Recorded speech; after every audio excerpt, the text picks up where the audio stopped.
We're preparing to sign up ourselves for a quite a novice knocker.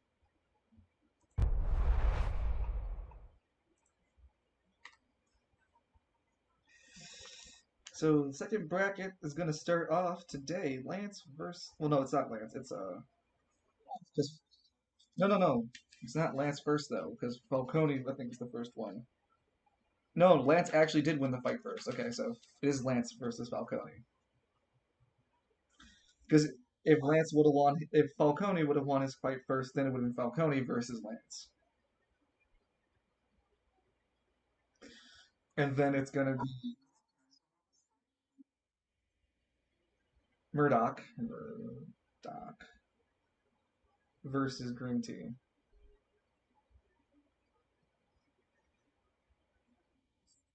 And then we have, uh, I think Edmund fought first. Yep, Edmund fought first. So, Edmund versus Rising Star.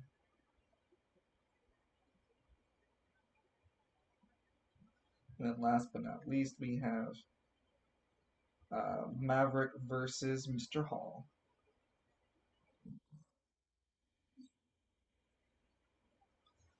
You know, Juno was mad. He shot the sun with the gun.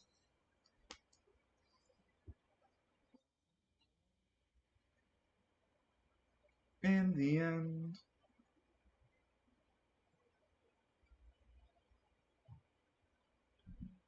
God damn, look at Moff just winning conquest after conquest. God damn.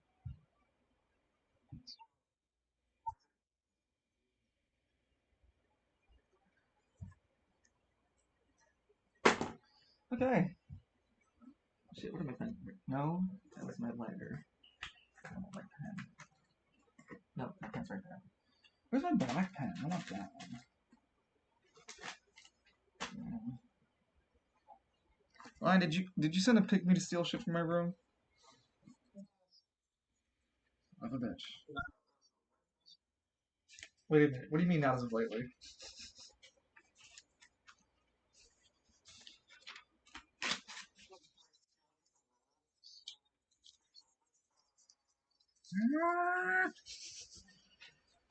Okay. Sorry, Evie. Just taking me a second. Launching up the notes. Do I want to keep this? No, it's not really necessary. It's just a bunch of scratch now.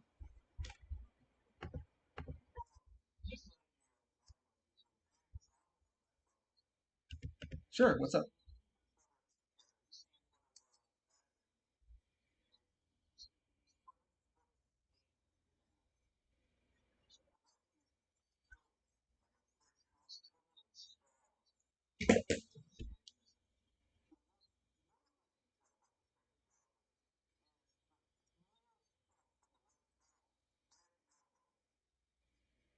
Uh huh.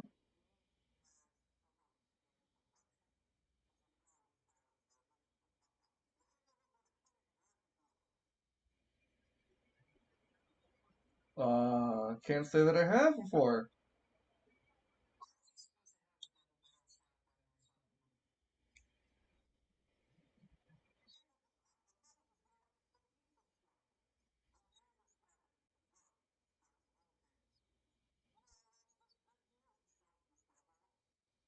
Thank you, Game Night, for updating that immediately. Holy shit, you're on it.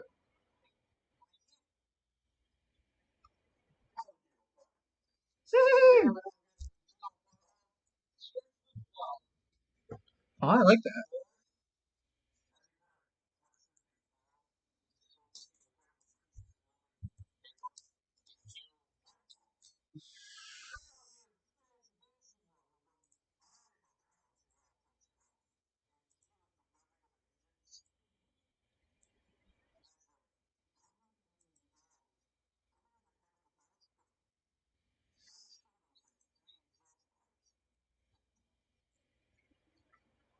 Is this Born to Be Wild?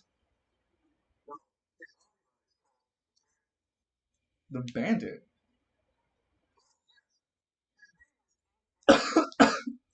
Wait, what?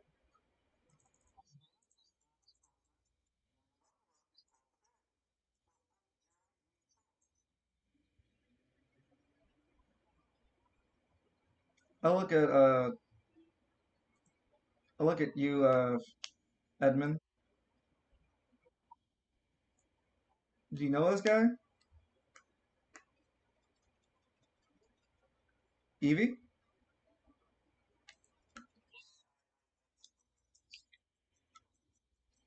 I don't. That's all.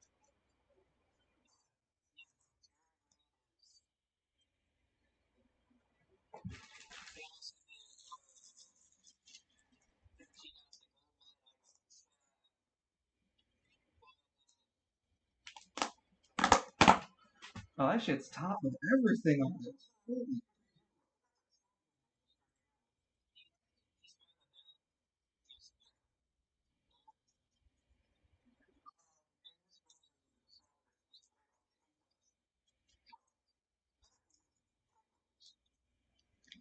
Which song?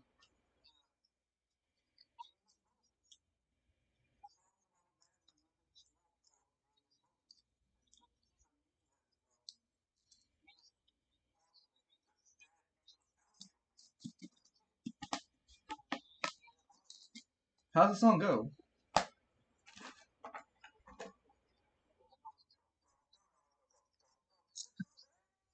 Oh yeah, yeah, I know that song. Yeah,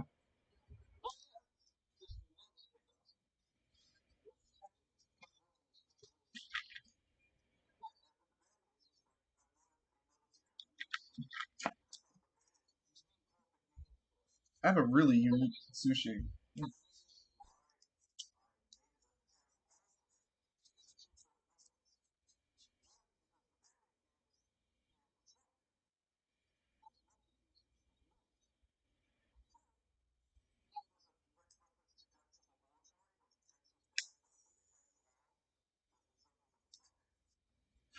Yeah, with the exhaust pipes. Yep, I can see that. I like the idea. All right, Cyrek is gonna join the audience.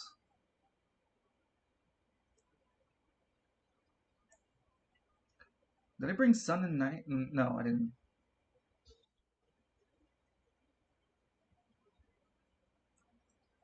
He'd sit nearby friends.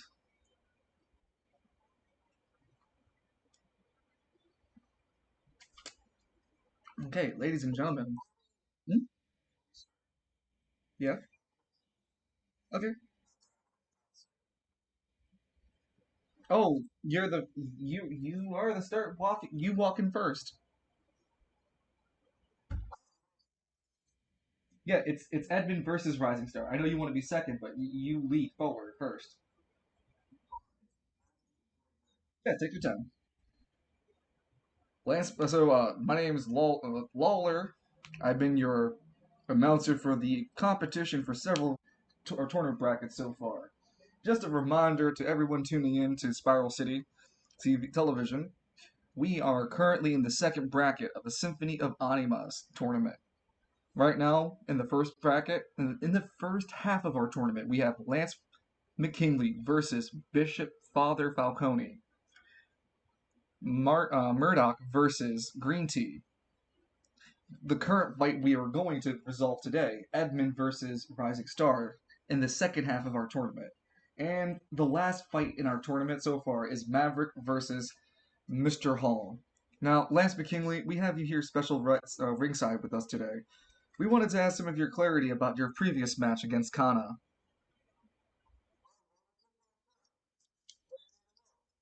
How did you feel? How comfortable did you feel handling the fight?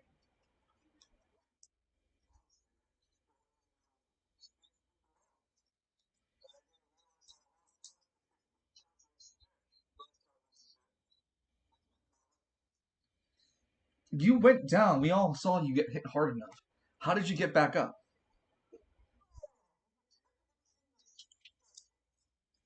You mean the technique taught down to you by your father, the bastard beast of West Bay?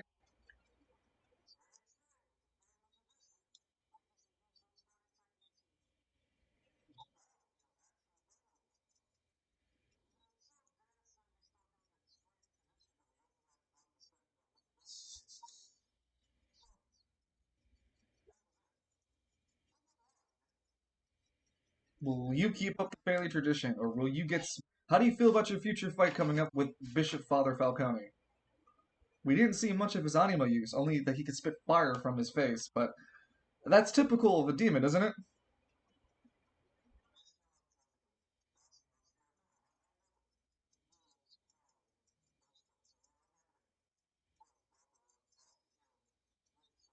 Well, how would you know about more of his powers? Oh, that is correct. You are Squad Zero member. Well, Lance, do you have any final words you want to leave to the other competitors? Your future fight with Bishop Father Falcone?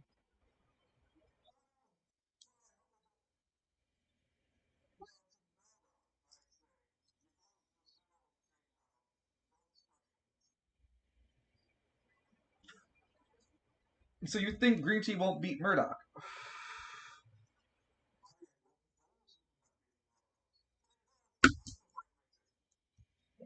What do you have to say to Green Tea?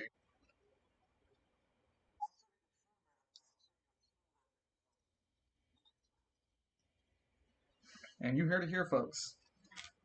Oh, actually, before we go, who would you want to fight in the finals of the four competitors so far? Edmund, Rising Star, Maverick, or Mr. Paul?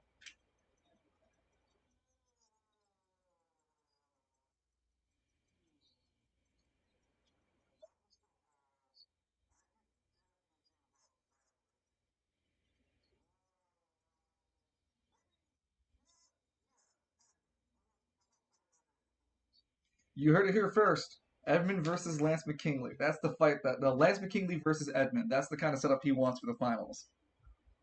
Will Edmund be able to shine through, get through the half final, get through all of his competitors, and then fight Lance in the finals? And Lance says here that it'll be an easy sweep.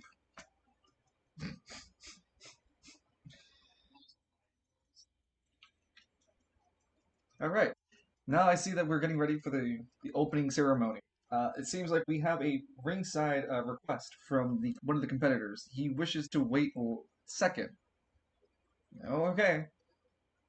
So, appearing on the right hand of our arena, weighing in, he's oppressive. He's five. No, he's 6'1", 285 pounds. He hails from a distinct location, but he is a practitioner of the what's it called? The stylish ways. He has won several bouts in between the upper and lower spires fighting tournaments, and has been brought out here to demonstrate his fighting premise. Standing before you today is Rising Star. The audience kind of boos heavily at him. Oh, lol, oh, Jim. It looks like the crowd is not happy with Rising Star, especially what he did last round. As he gets up to here, a bunch of people boo him even louder. Murderer! Boo! You ain't shit! He flips one of them off as he gets himself into the arena.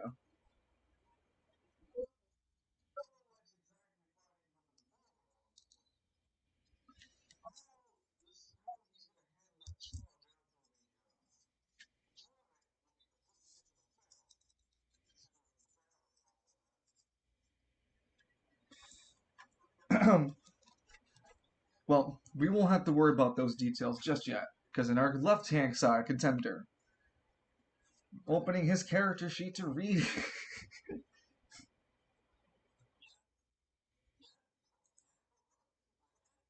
Hold on, I had to open the character sheet.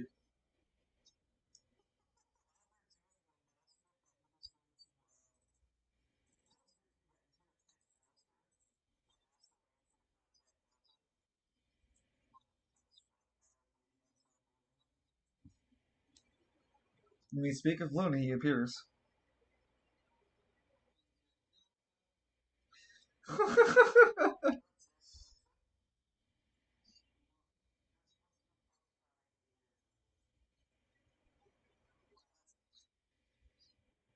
So we're on the second day of the second week of October.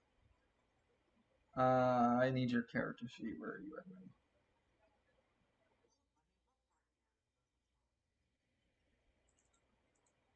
We heard that Lance made it to the semi to the the second round, so we're here to support him.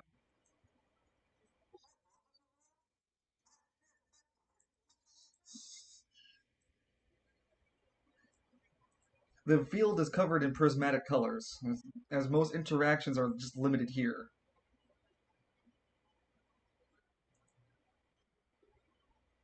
All right. Sorry, I had your character sheet open now. Height is 5'4", weighing in only 105 pounds. Born in Gridiron, he is called the Gridiron Bandit. Give it up.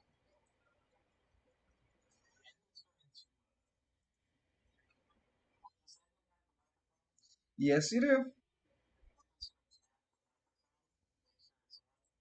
Dum, dum.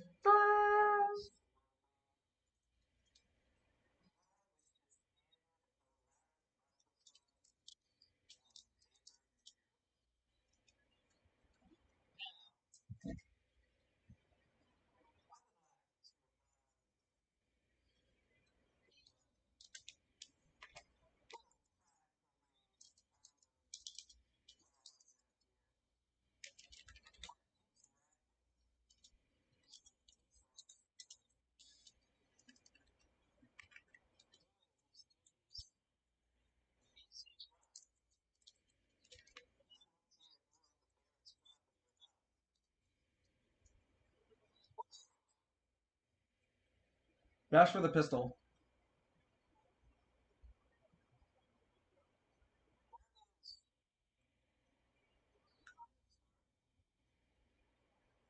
He disappeared. He was never there to begin with. Edmund, start counting. No, not Edmund. Lance, start counting down.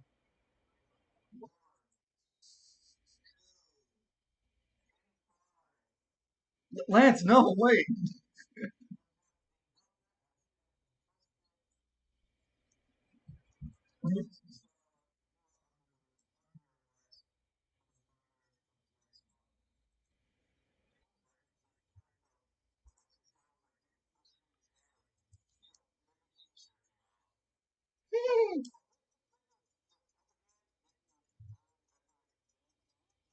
No, no, no. Rising Star is standing just stoic, just looking. He has himself in a boxing stance. He really doesn't have any giving a fuck about what you're saying or doing. He's just ready to fight you.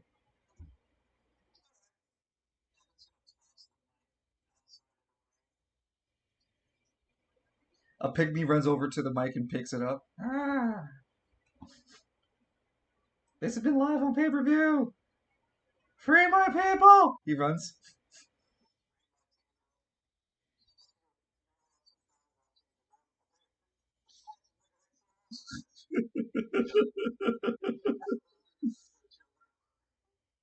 They canceled Mega XR for this. All right. Before we finish, continue to the combat. Do you guys want to do any ringside commentary with Edmund before he goes in the fight?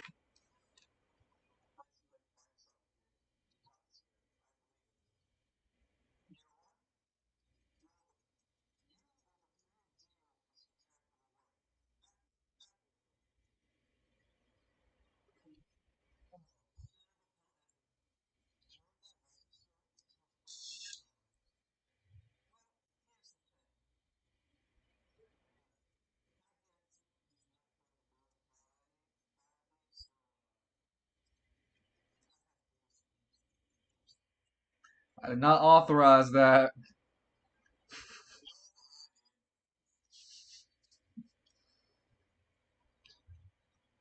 Well, it's hard to argue with someone who could turn into a form too, huh?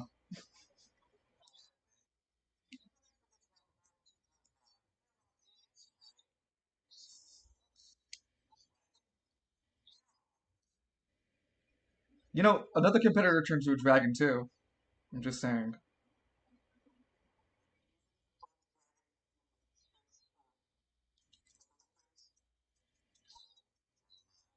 Oh, his dragon's cooler. It's an ink dragon. Are we ready to start?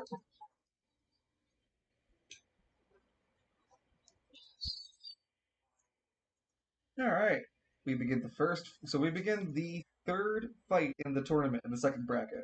This is going to be Edmund versus Rising Star.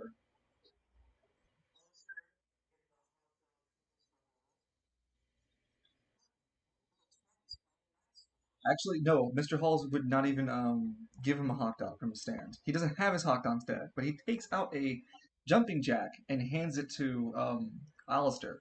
When Alistair takes it from him, it's already a hot dog. Huh?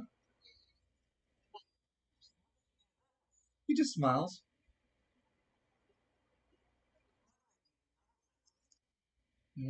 Can't say that I do. Either. I'm Mr. Hall.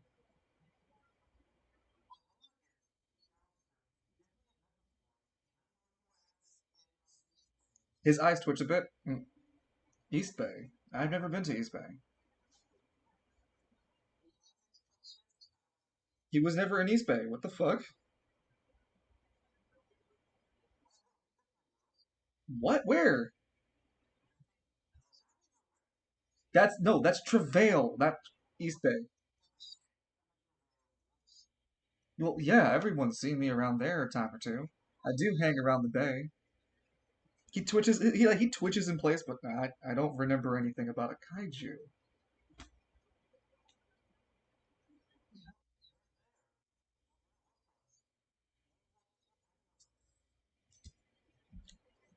He stands up with a really plain face and just casually moves himself to a bench over here, away from you.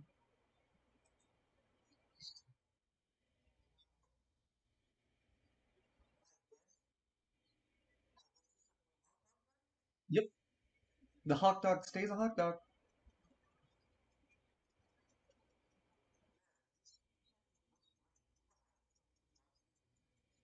Oh, I could tell you, it's called a game night.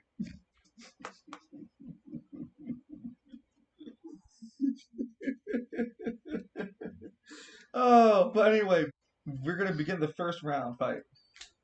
Go ahead, Edmund. How do you want to start us off? You have two decisions, one movement, and one reaction.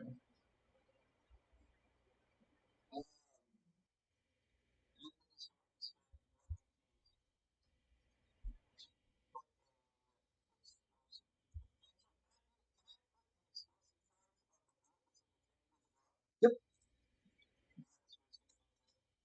It now has blast one profile, so it's going to gain the properties of explosive damage as well as the damage its regular damage.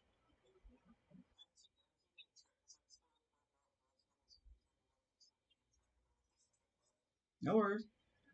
So you spend AP power to empower the bullet in the a single shot in the gun.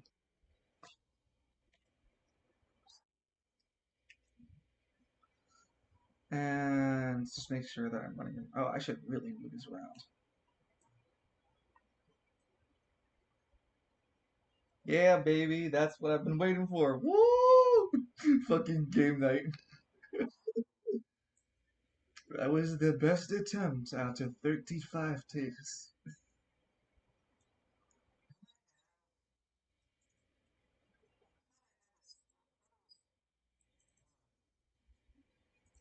Huh?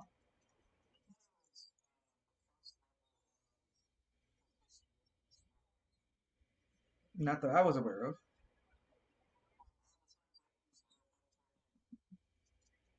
Oh, yeah. Okay. You know, I'll have to give you special bonuses for them later, but I'll add that to your shot. So you add that to your shot, just a 1d4.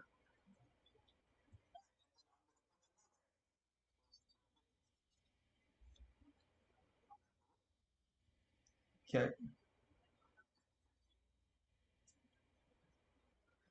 And Rising Star spends a decision in order to dash.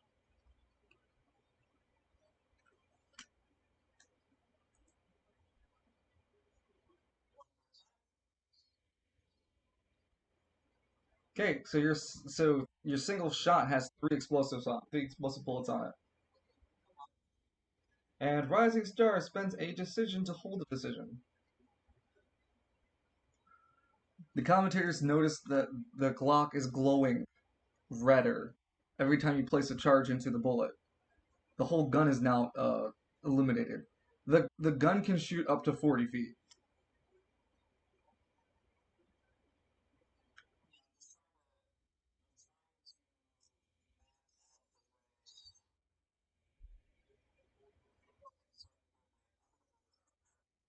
Okay, you're gonna move.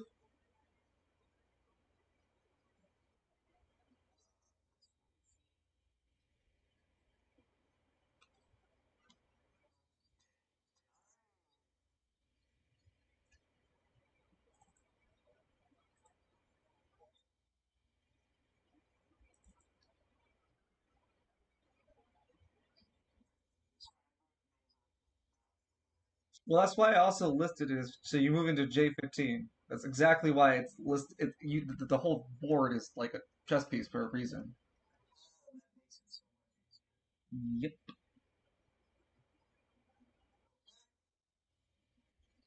Okay, you. Yep, and he, like I said, spent decision to hold a decision. Okay. You. Huh. The issue is, are you still within range of your anima? Because if you're not in range, the bullet will explode before it makes it the target. Your anima can't persist past your anima range. It'll explode right in front of him.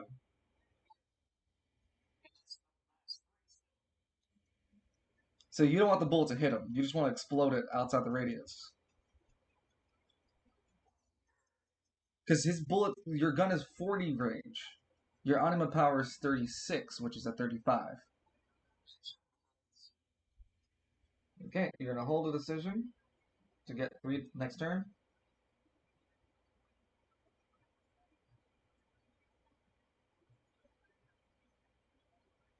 Otherwise, it's round two. Each competitor is sweating out here, both knowing that getting any closer is gonna start combat for one or the other. What will they do?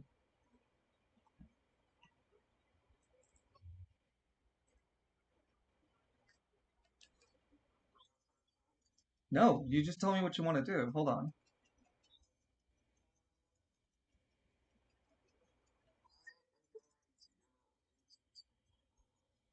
Okay, so you're spending a decision. Okay, before you do that, that happens.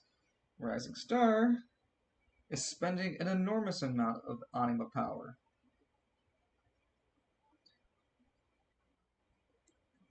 to create a massive tornado between the two of you.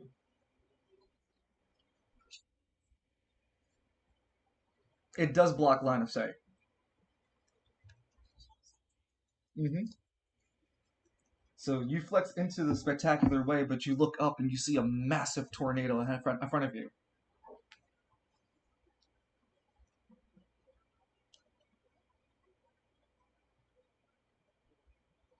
What do you want to do next?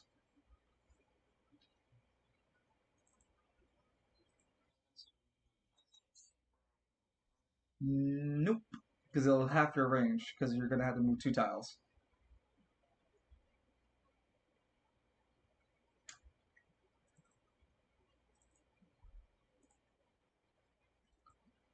And...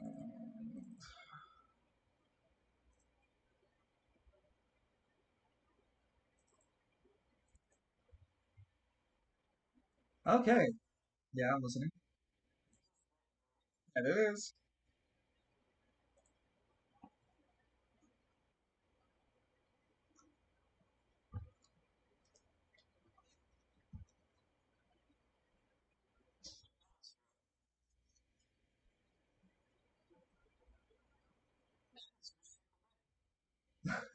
Face the wind! Okay, you're rolling at a disadvantage, but you can shoot it. And he's decided he's going to make a movement. And before I go any further, that's already 10 feet.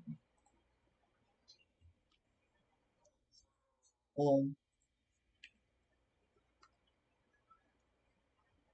he's now in the hurricane, lost from sight.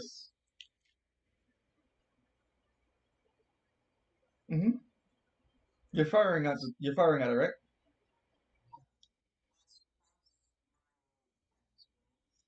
The first shot, yes. So it's 3d6 plus your dex, which is a roll, and then plus 1d4, which is your proficiency with firearms, which is novice. Well, actually, you're in a spectacular way. No, take the d4 out. Yeah, you're in spectacular way, so that's 19. And 19 is sadly a miss, unfortunately. And I don't think a disadvantage is going to help you roll any better than a 23. As the bullet flies through the air, the bullet disappears into the hurricane. However, the bullet still is still with the blast charges. So while the bullet's flying in the air, it hasn't hit or hurt or did damage because now it's under the control of this guy. You can still detonate the bullet because the bullet won't ever hit him. He won't ever let it hit him. He's in a hurricane. You'll have to spend it. Yes, you will have to spend a reaction and AP1. Hello,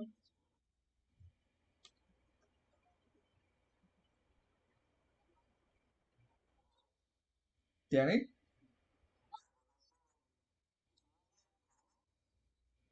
Oh, Doc. Yeah, it's it's he's one of the viewers. He's a cool guy. Don't worry about him. We're doing a Yeah, we're doing a role play thing. You're using a reaction in order to explode the bullet. Okay. So Rising Star is going to roll for dexterity speed at an advantage because he's in the tornado. 17.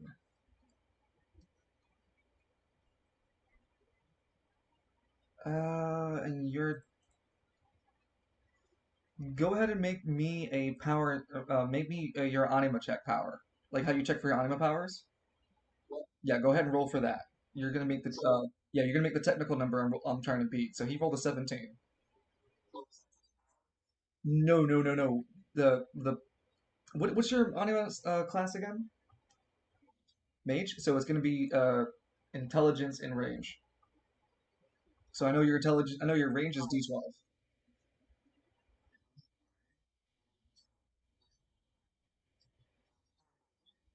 Yeah, he barely. Sorry, we're in the middle of a role play tournament.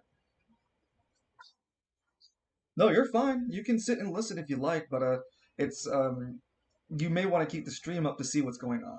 Right now, Edmund Miles is fighting a competitor called Rising Star.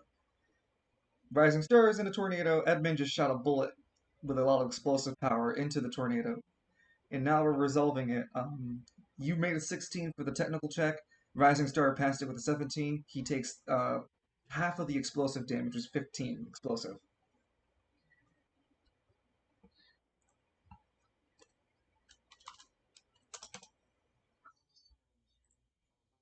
Okay, no worries. All right. So a big fat explosive rips through the tornado. As you can see, a noticeable hump inside of it.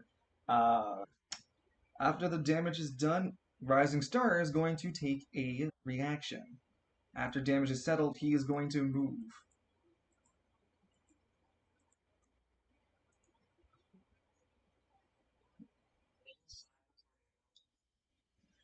You're in the eye of the hurricane. Make a speed dexterity check to try to dodge him. You're rolling against his speed and dex.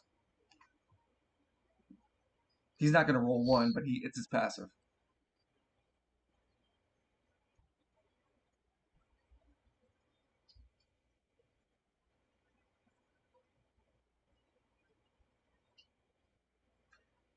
Damn, a 14.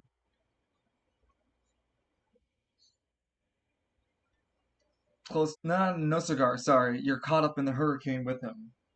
You're at a disadvantage when it comes to melee attacks, and of course range attacks.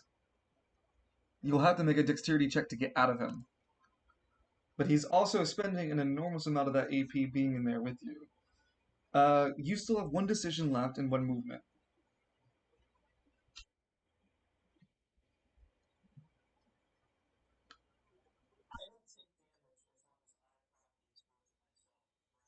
Correct. Okay, so you spend a turn in the air, placing an AP1. You place your hand on your chest, Edmund, and you feel the warmth sensation of a dust and ashes takes over your flesh, and you feel like a ashy kind of sensation against your skin as your skin becomes volatile to explosives. As you do that, you sense a killer instinct flying through the hurricane as Rising Star sneaks through the seemingly the diagonal distance between you and is using the tornado to move across and fight you normally. He rolls to punch you inside the hurricane. Um, yeah, he is in his spectacular, in his own spectacular rise. And his fighting style is called Spectacular Rising Yuri.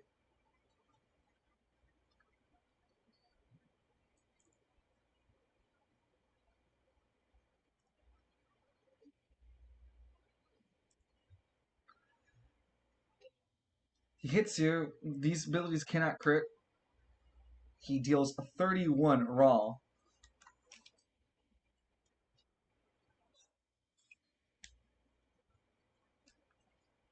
He spends a decision in order to hold another decision to get two reactions next turn. You have a movement left. Sorry, Evie. Yeah, you have a movement left, or you don't have any, or you can spend EV.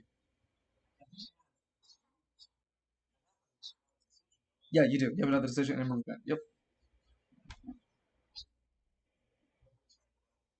Okay, you can spend a movement and a decision to get out freely, but your movement is halved.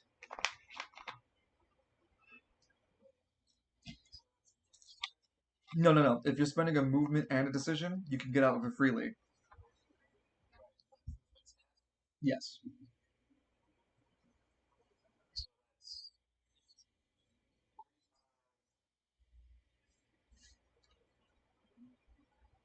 Yeah, I believe that's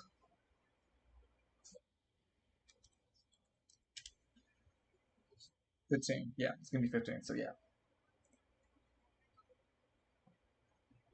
And Rising Star spends his last decision in order to spend a dash and a charge, firing himself out from the tornado and rolling to hit you. He does not look like he's holding up that assault. Sorry, I did not mean to roll 2d10s. No, I did roll 2d10s before for him. Whatever. Hits 26 damage. As you take this next hit, you note that this man is really good at the Rising Star technique. He's like a master of his own class.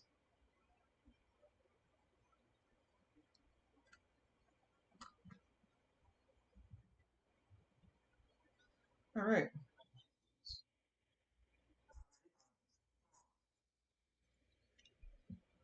round three. Uh, yes and no.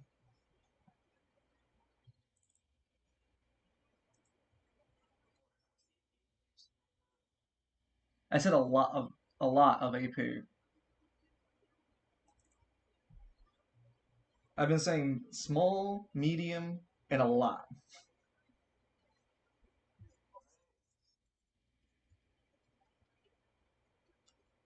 But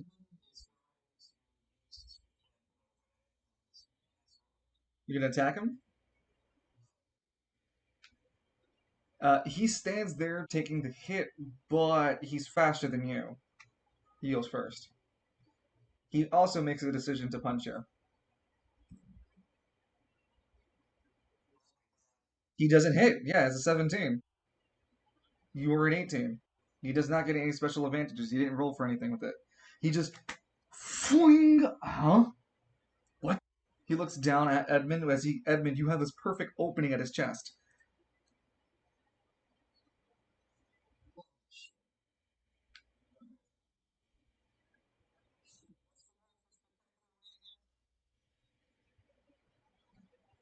Let me open your character sheet to it. Because first you have to dedicate the number of exhaustion tokens you want to use in order to land the hit, like to land the hit with.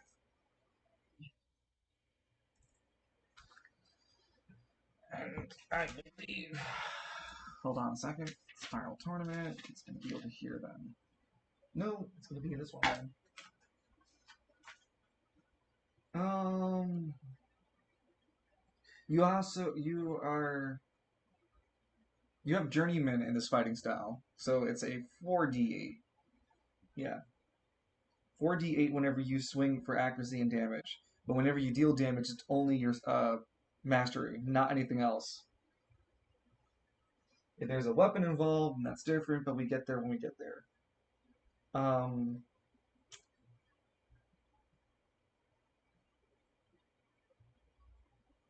yeah, you can grapple and put exhaustion too. So, uh, you have a decision now. What do you want to do with it? Do you want to just attack? Okay. So, how much exhaustion do you want to place?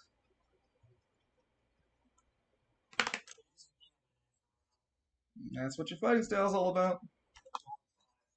There's going to be a -5 to attack to attempt to attack. Remember, this guy's very fast. Are you sure?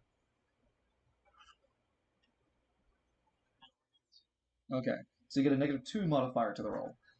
Go ahead. You're gonna dexterity. It's dexterity based, so it's dexterity plus your the plus 48. You made it a fighting style based on dexterity.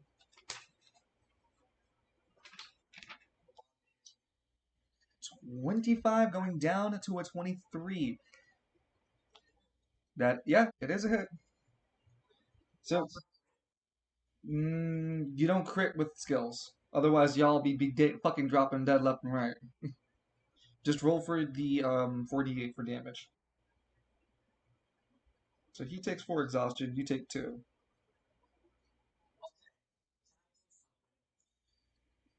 You have to first finish rolling for damage. But what did you want to do? Uh huh.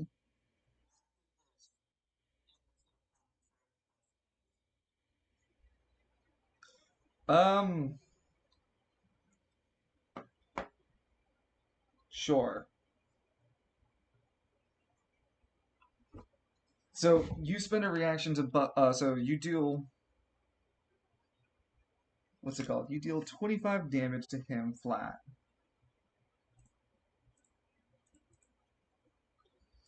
And nope, wrong spot. So 25. His belt reads from 35 to 20 as he gets hit. You then explode the belt. So you do a burst 1 damage. You attempt to hit him with the your anima power. Roll for your anima accuracy, which is intelligence and range.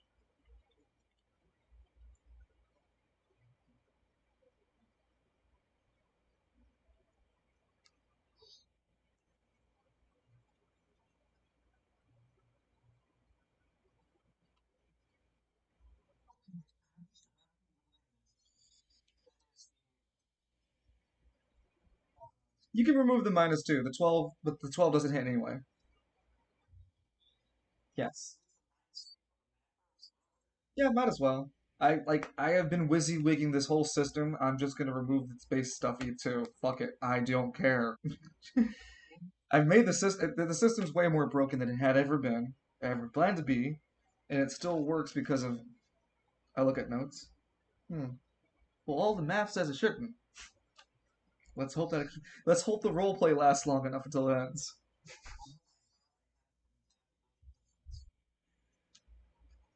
Well, you definitely should. He's not hitting your HP.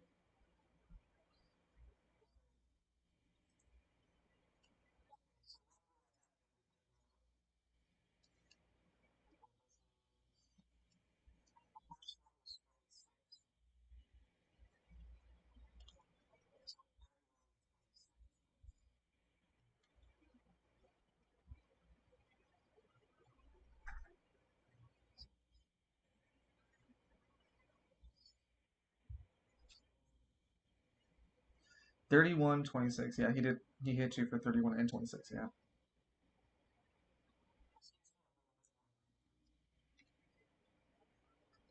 So how much is your belt at?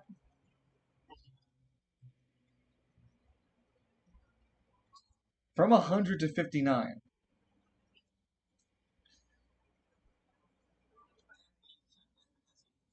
So you miss one explosive charge is, I think, what was it?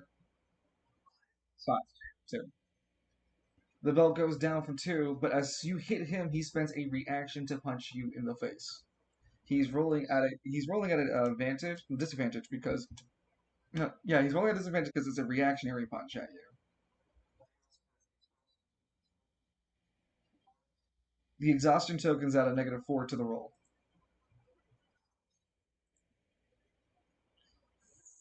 29. So 29. 29 minus 4 is 25. And then this exhaustion also removes damage as well. But he also rolls at a modified yeah, he only deals 4 damage to you. As you can feel the exhaustion pull back his fist a bit. He spends a P in order to land another series of to land another attack at you. Yeah, he's yeah. No, no, no, no. He's using his anima power right now,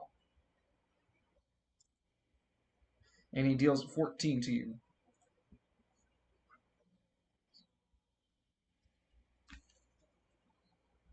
Like, and the reason that does not need to roll is because he had hit you originally. Yeah, and he spent a reaction in order to do that too. So spent double reaction, and you're out of life, friend.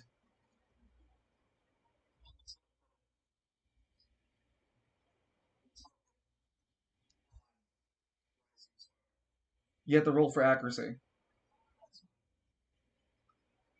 So you're spending anima power. He spent his turn waiting.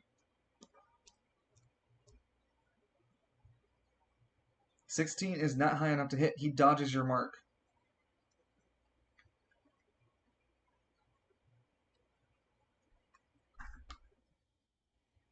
You have a movement and a decision left.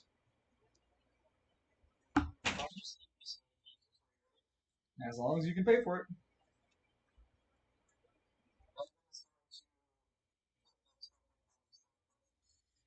Okay. You place a token on yourself, and as you do, Rising Star spends a decision.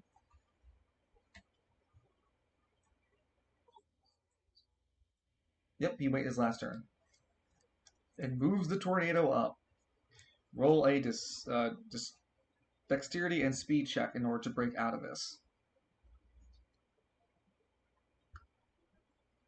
And it's modified to be a little bit lower as you've been sucked into the hurricane before. Uh, wait, so it's the 13? Okay, 13 doesn't pass, but it's going to get easier and easier for you to resist the tornado. After all, a gimmick can only work once or twice after it starts to lose its effectiveness. However, his bonuses while in it don't disappear. Yeah, the disadvantage and advantage he gets and you lose, yeah, he still get that still happens, no matter what. Otherwise, you're in the yeah, go ahead. Yep.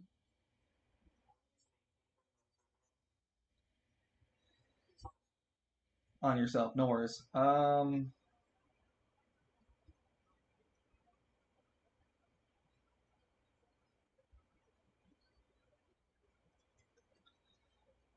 He really can't do anything. Did I miss Edmund? No, no, Edmund's still fighting. They are around. Do you want to do anything else? Well, you said you want to spend an AP to put more on you. Okay.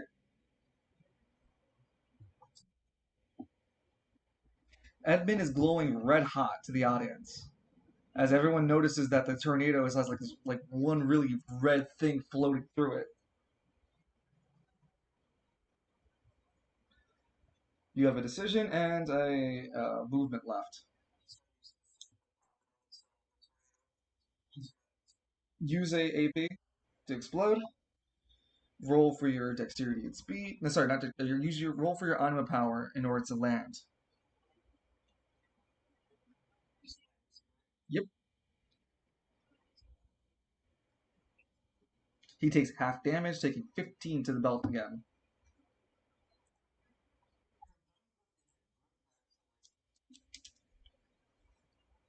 Blowing through a lot of that anima power.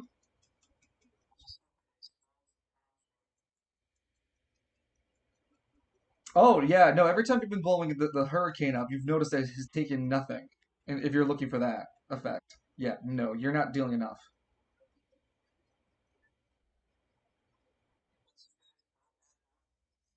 15. Mm-hmm. Because every time you miss with him, you're also missing the hurricane. So it's not taking all the damage it should be taking.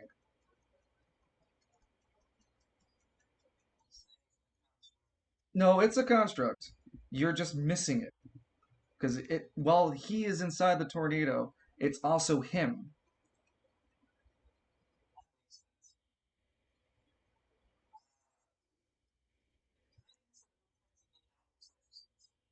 No, you can move your movement, and the dexterity check is easier, much easier. Dex and speed. Mm-hmm. So you're spending a movement to try to get out. A 15 with the modified reduction makes it that you can slip out of the tornado, but you still lose half your movement.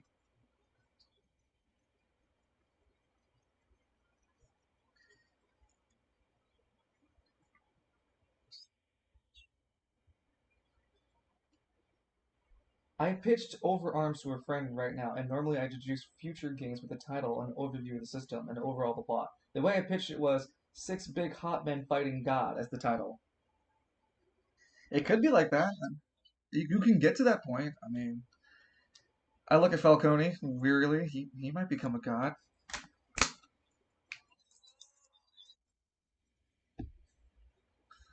Edmund, what's your belt at? It is fine.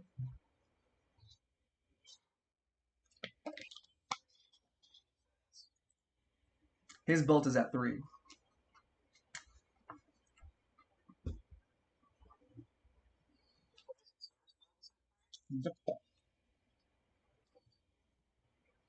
We are into the fourth round.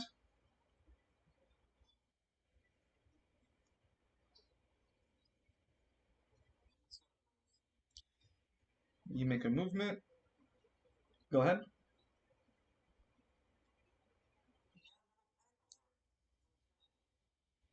Bruh, it should play. I don't know why. Oh, it's not the. Oh, I didn't add the source. Hold on. I didn't add the source here. Go ahead and move. Wait, where the hell? How far did you move?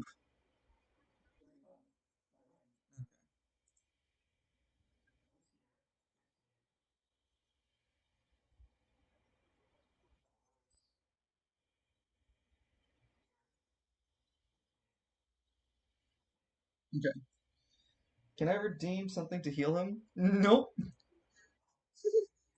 You can give rerolls. Do it more than 3 times. I dare you. A triple to sound alerts. That's where I need to go. Because I also need to. Oh wait, can't I copy it? Nah, I'm already this far.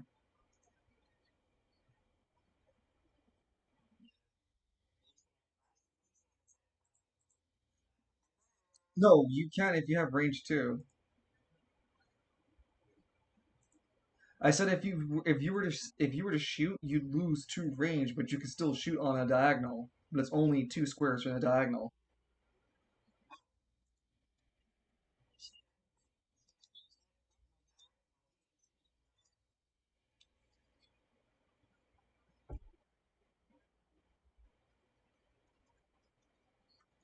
1 second, I'm just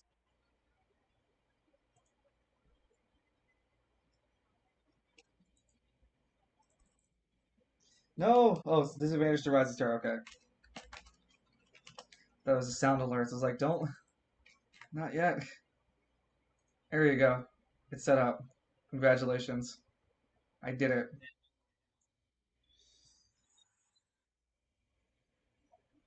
Okay, he has one disadvantage.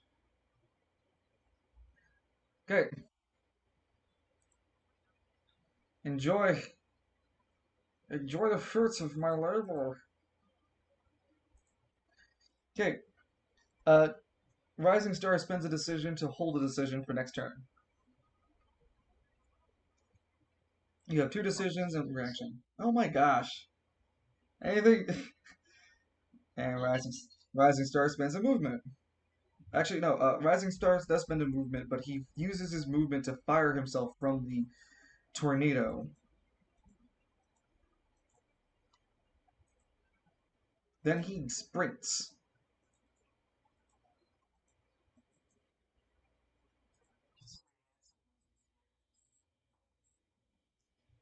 Okay.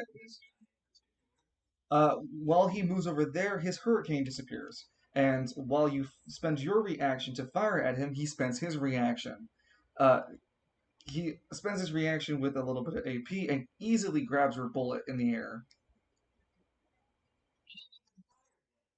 Oh, I'm saying you can roll to hit, but you're not going to. He rolls to react and uses his anima power.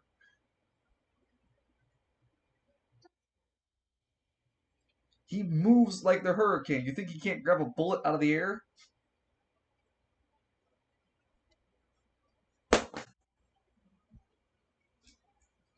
Does the bullet? Hmm? Yeah.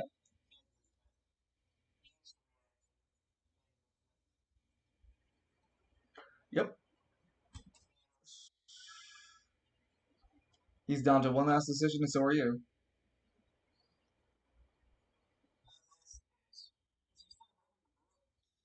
Well, I mean, he wouldn't keep it in his hand. He'd probably drop it or something after he's done catching it.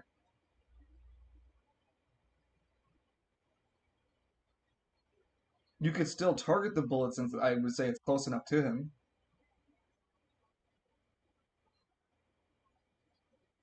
Imagine if I disadvantaged Edmund. LOL.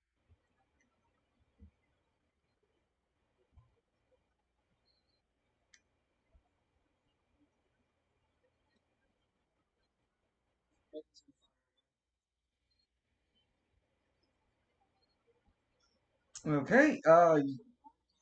He doesn't have a reaction towards it, no, but he does get shot, so you shoot him.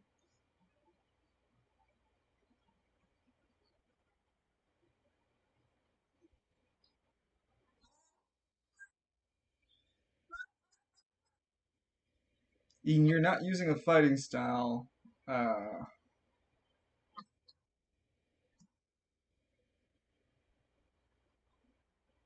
yeah, so that's one bullet that a crit. Yeah, if it doesn't have a fighting style behind it, a weapon can crit for its weapon profile instead. 3d6 is 6, 12, 18. That's flat 18 plus your intelligence score. What's your dice for intelligence? 12?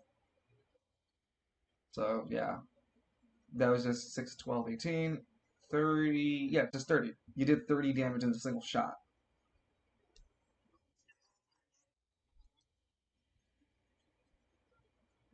When he gets popped in the chest, the belt breaks. And then we're off to the second round, as both contenders are slapped to their corners, respective corners. Huh? For what? Oh, yin yang.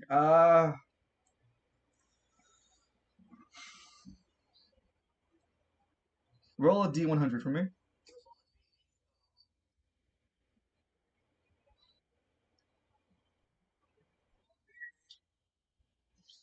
Uh, as you make your way back to the arena, expect no, to back when you make your way back to the ringside post. Also, he still has the disadvantage. He didn't. There was no roll yet, so he still has the disadvantage on him. As you make your way back to the ringside, and expecting to see your allies, instead you see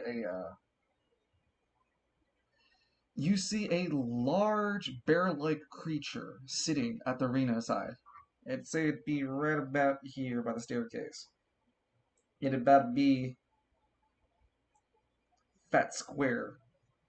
It sits on a fat square next to the staircase right over here. You see right here? Yeah, imagine a four tile. It's just the biggest bear you've probably ever seen. You're surprised you know what the word bear means.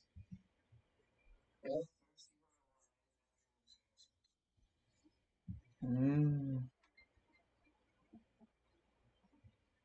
The creature looks at you with a level of intelligence as to understand what you said, but doesn't seem to have the ability to vocalize in return. Mm. A weird question bellows from its mouth. Do you accept its challenge? Yep, it's a green entity.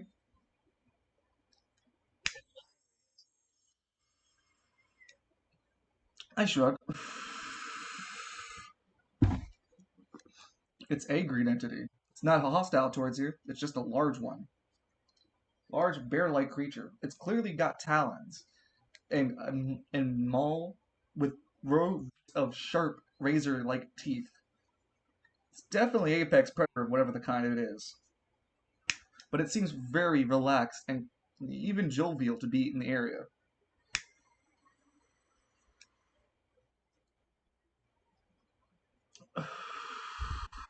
Similar to like how the other players took contracts during the tournament, it won't affect combat stats or nothing.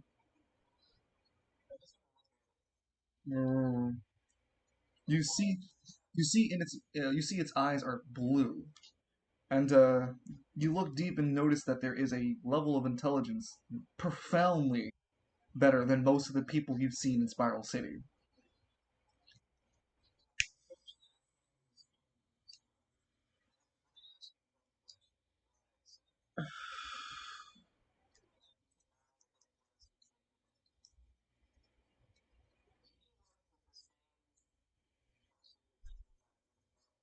It shrugs, and that's an honest answer.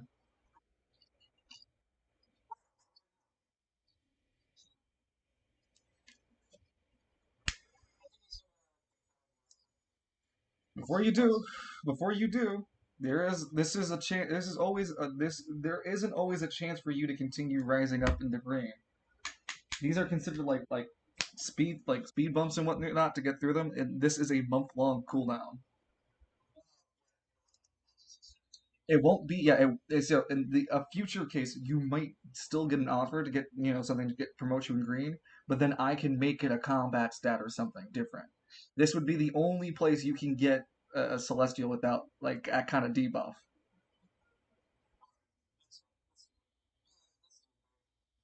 Okay, you accept you accept the challenge of the beast. It is considered you're trying to win favor with an apex beast within the green. Winning the favor will allow you to gain an aspect of the beast. It's willing to part with you either its fighting claws to be summoned in combat. It can allow you to summon its boots in order to move faster and without disadvantage, or its hide to gain double of defense value in incoming attacks. It can only be one of those three options, and it's considered a celestial summoned item. They have a day cooldown. Oh, sorry, not a day, a week cooldown.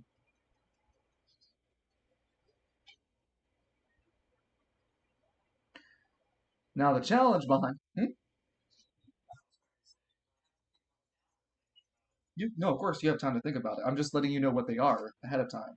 The challenge is that you will need to fight three entities that are at least power scale of Falcones in Form 2. You don't have to defeat them alone. They can be defeated with allies.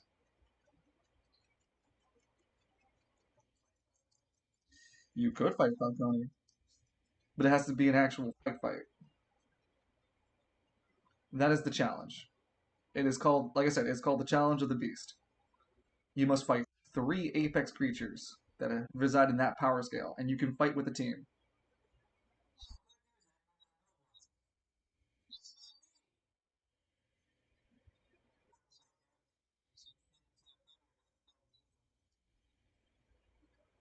You will try. and you will find that this mountain will not be scaled so easily. For you see, I have my own Lance McKinley. McKinley Lance. You see, no, he walks in, he's just roided up to be even stronger, but even stupider. I are McKinley. Oh, fuck that. It's a D1. Yup, Bizarro McKinley. Me smash Lancelot. Hey, you can say my full name.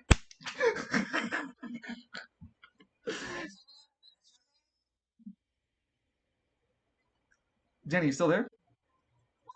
Okay.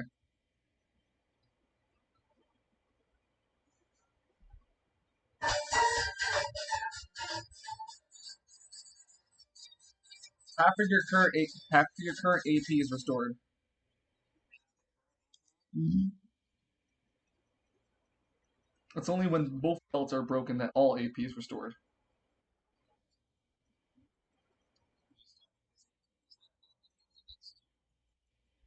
Oh yeah, it was only at one and it only got to two, of course. Nice. He's nice and not tapped out. That's what he's doing here.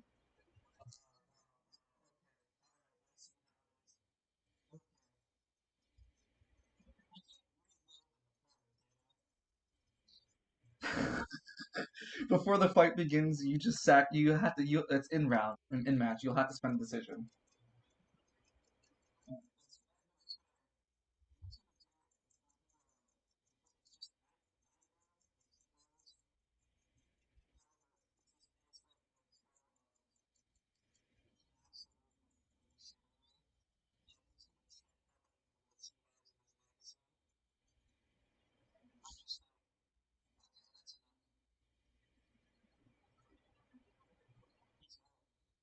Yeah, and there's 12 bullets, and you have one other clip.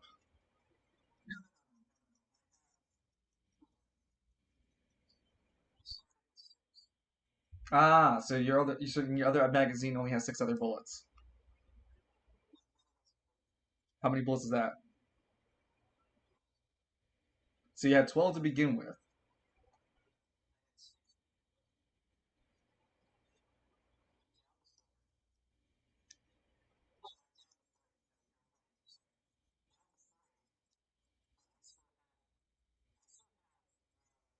No, I thought so. You shot twice into the tornado, having the bullets explode in there. You shot once and he grabbed the bullet, and then you shot a final time, which actually wounded him. So you're down to two bullets left.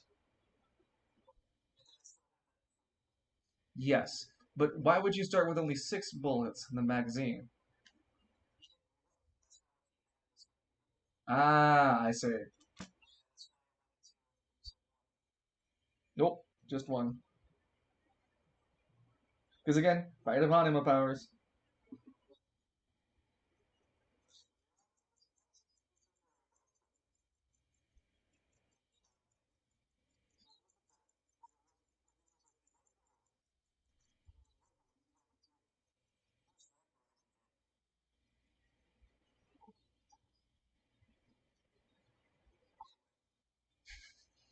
Are you ready for the second? Are you ready for the second fight? Part of the fight. All right. Not wasting a moment. What do you want to do? Go ahead. Both of you are going to make a move, but because both of you are nowhere near each other, it's not going to be too much of a circumstance to get you guys closer.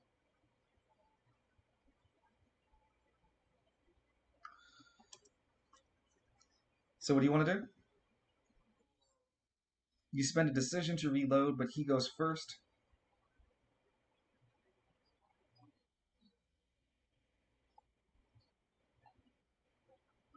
Sorry, I'm looking for it.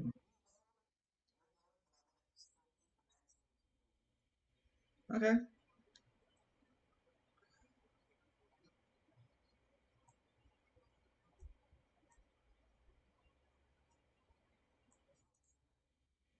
His anima power. He's just having an issue making it bigger.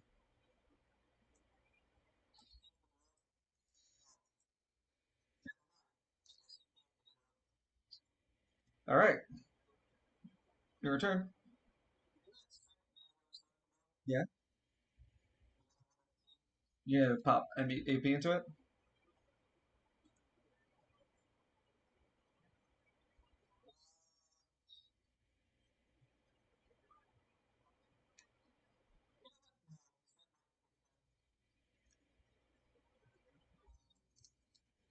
No, go off the comp star style. Throw it in there.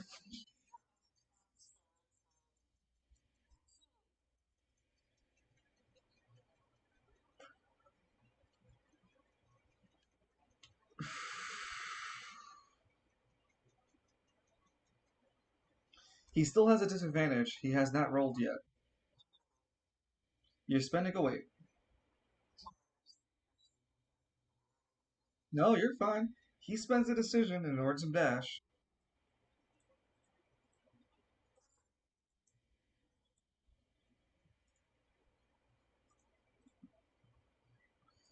Okay, your turn.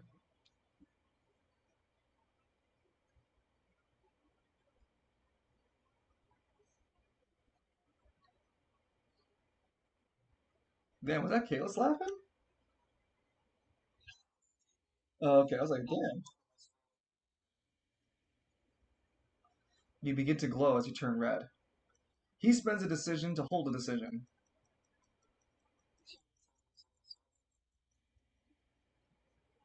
When you charge yourself up with another token, he spends a reaction to move.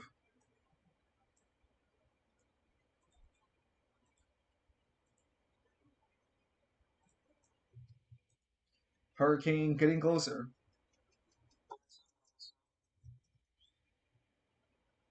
Okay, anything else?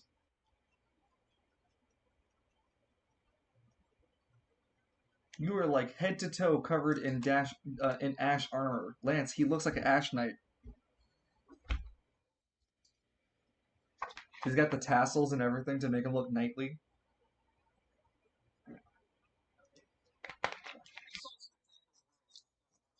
Yes.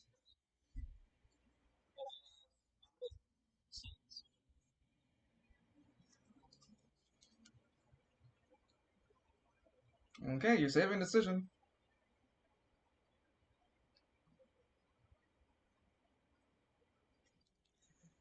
And we're bored of round two. Are you ready? Okay. What would you like to do?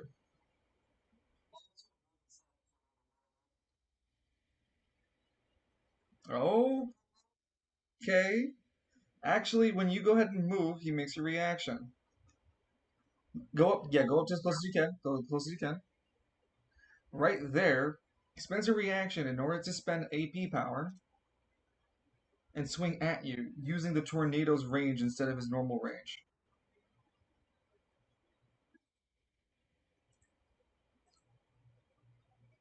Hits, dealing 23 damage as you get close to the tornado.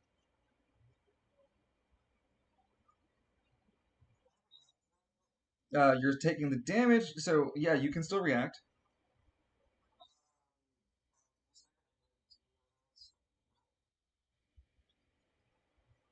Hmm?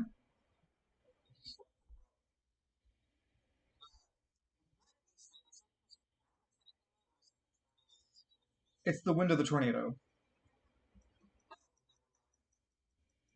Yeah, he artificially extended his range using the winds of the tornado to create air fists.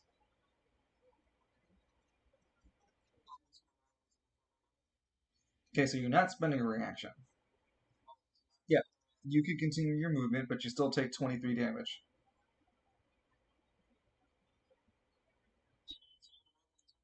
Yeah, you're in the tornado. The difficulty doesn't get any easier for you to get out of the tornado. Okay. Yes, he is the tornado.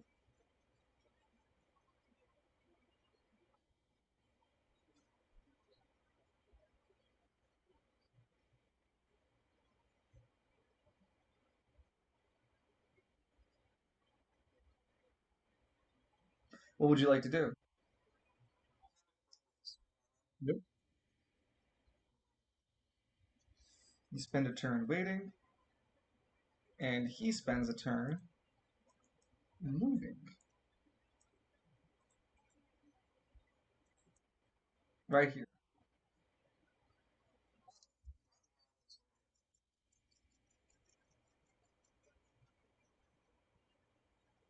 Your turn.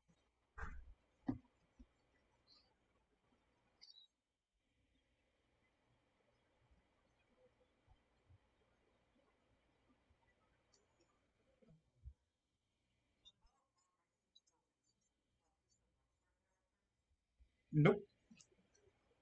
His actual token character is based off of an anime called Megaloboxing.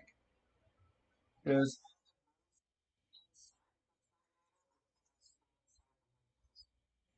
for what?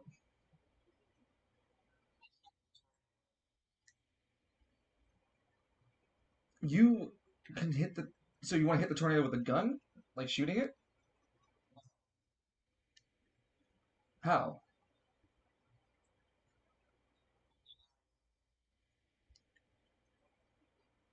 You want to put a explosive token on.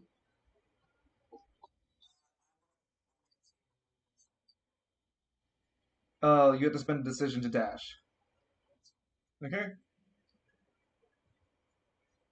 Spends a decision to dash. He spends his last decision in order to attack you. He doesn't need to spend the Anima power anymore, but he is going to just straight up blitz you in your face.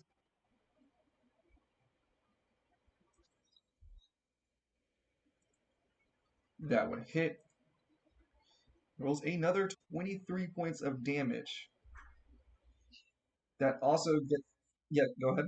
No, go ahead and take your reaction, but he's going to spend his anima power. He doesn't need to spend anima power. You're in the tornado. You just get hit again by another series of attacks. But go ahead. You spend your reaction.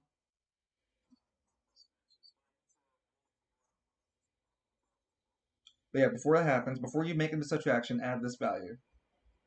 Yeah, so another 10 to it. If that 10, so each of them get minus by your defense first. They don't get added together and then minus.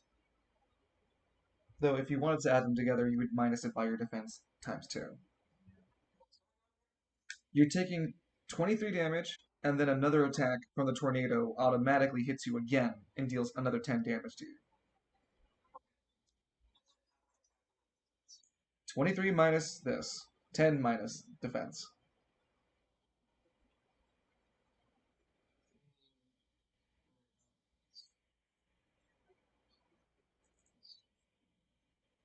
You have 8 defense, yeah, so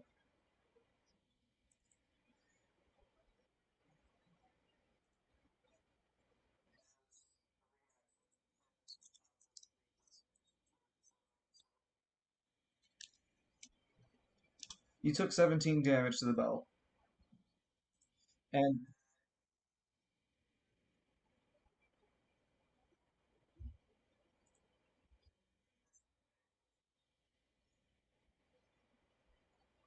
you said you were at 40, 59, so 59 minus 17 is 42.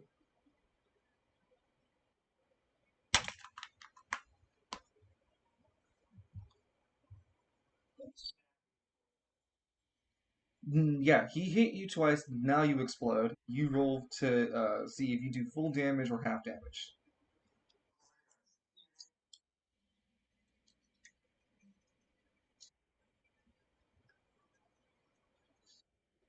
Kono power! As the fucking tornado explodes.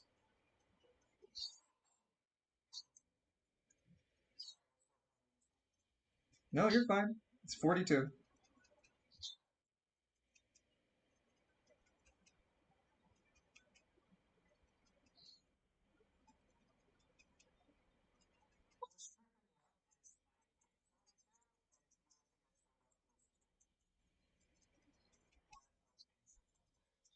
Oh, he also had a disadvantage I had to roll out. Sorry. Huh? Yeah, let me do that real quick. Okay, well, never mind. I will not make you waste a decision to take a hit for free, but he already landed it all. We'll worry about the disadvantage on the next roll then. You missed, so he takes half of that. Half of. 30 is 15. Yeah, and this is 30 true damage he should be taking.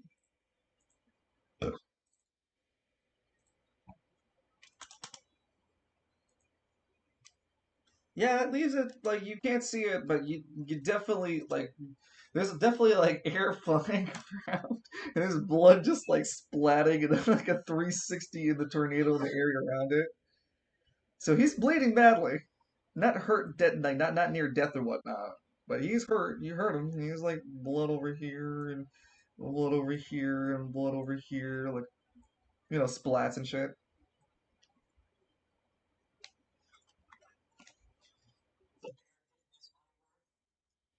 I mean, everyone's fucking enjoying the fight.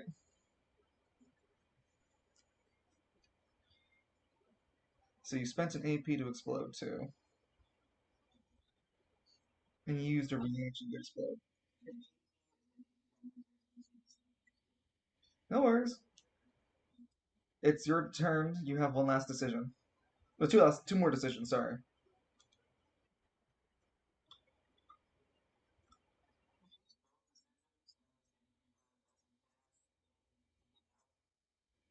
You only need to make one to dash.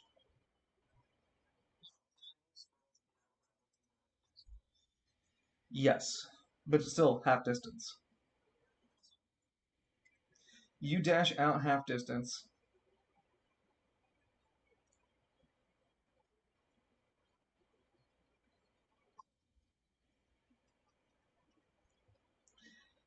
All right, and with that, we go on to round three of turn two.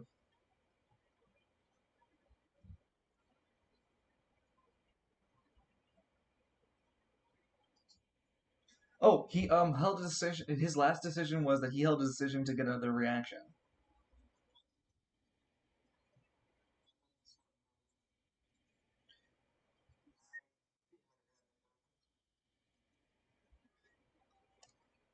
And before you move, he's going to make a reaction attack. Again, rolling at that disadvantage. Disadvantage means that he just straight up misses. So he no longer has that disadvantage, but he also doesn't land that hit on you.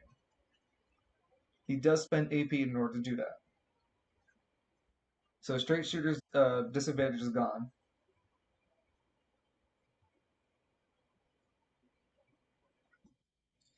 And you spent a movement. All right, you go ahead. Your turn.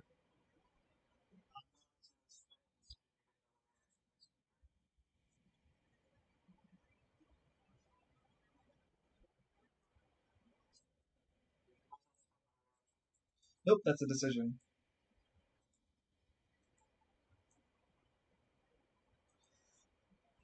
Tornado. Rising star moves up.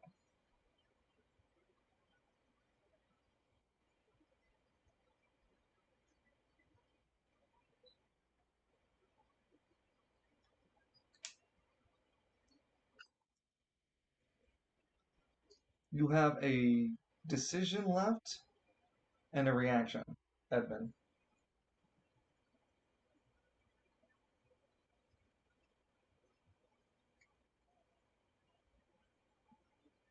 Evie?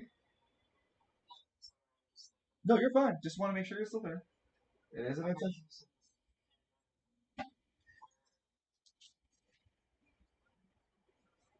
You're spending your decision?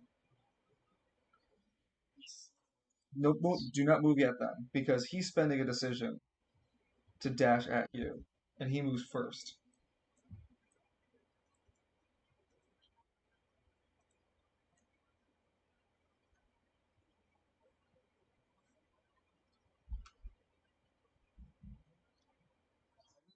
Yep.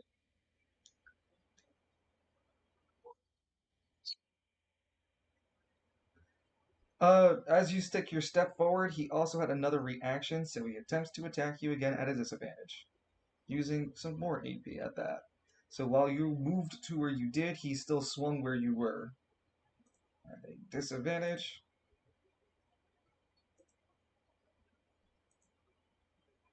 hitting. And he hits you for 28. Just as everyone watches, sorry, the the gridiron bandit dash away. Edmund, you hold your side and feel how like hot, fiery punch hit your midsection before you fled.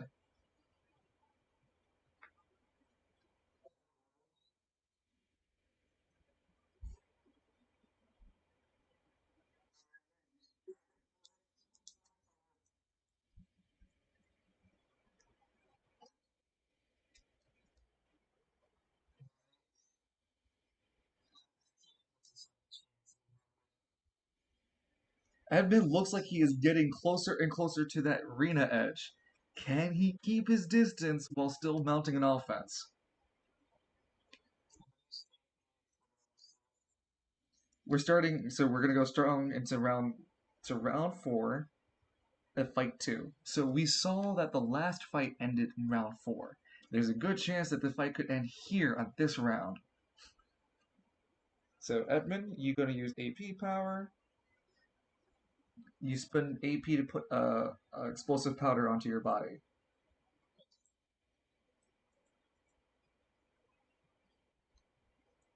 No, oops.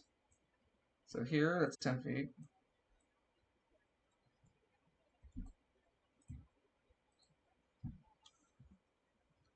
All right. He spends a decision and some AP in order to swing at you with his air fist. Because actually, 5, 10, 15, 20. Yeah, yeah, no, he can hit you. He has the range for it because he would go 5, 10 on the punch, 15, the 10 feet, and then he goes 15 feet into another 10 feet into you on the diagonal. Yeah. You cause disadvantage to this attack? Yes.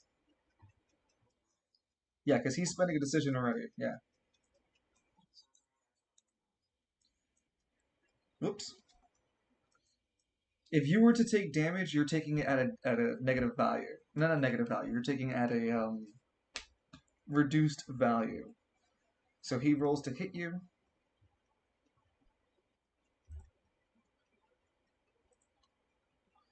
Okay, he does, and he rolls at a lowered value to deal damage, dealing only 9.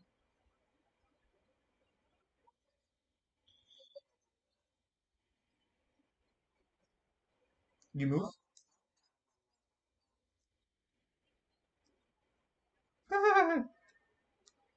No, how much do you lost one, didn't you? 21. Well, he's getting closer. He spends a react. Hold on. He spends his reaction to move.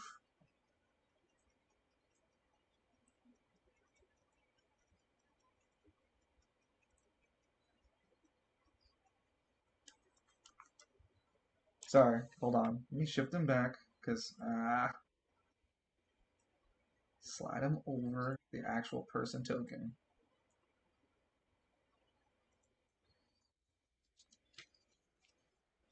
Okay.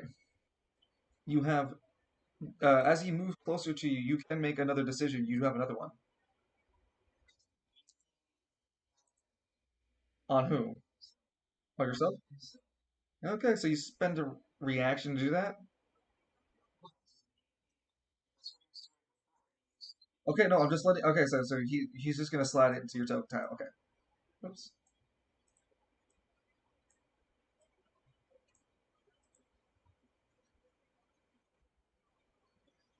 So.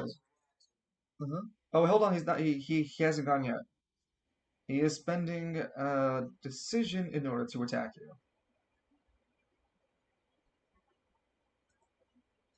He's rolling at advantage, but I won't need to be rolling. He hit you.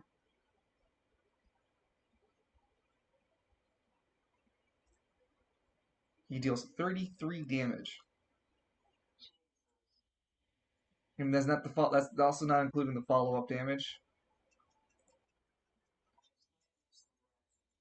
Yes, you can. He swung. I was waiting before he. I was waiting for you if you wanted to, but okay. So you would hit. You explode before he attacks, but it still doesn't stop his attack. You just deal the damage before he goes first. That's all. So he still deals all of this to you. Roll for accuracy and power. No, sorry, roll for your anima accuracy. That actually hits, and that deals 30 raw damage to him. Tornado is still fine. There's a lot more fucking blood on this arena floor as he is still going, and his attack still lands on you. You see from the explosion as he hits you very hard in the face. He gets the battle is it ends here, and he gets rushed over to the ringside as his anima power is forcibly turned off. The pygmies must clean up the blood.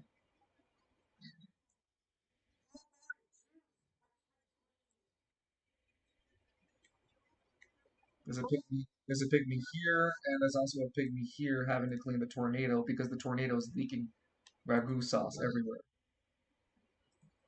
So as the pygmies are cleaning up the mess, Yuri is on the corner side getting late medical attention, but he will not be full healed.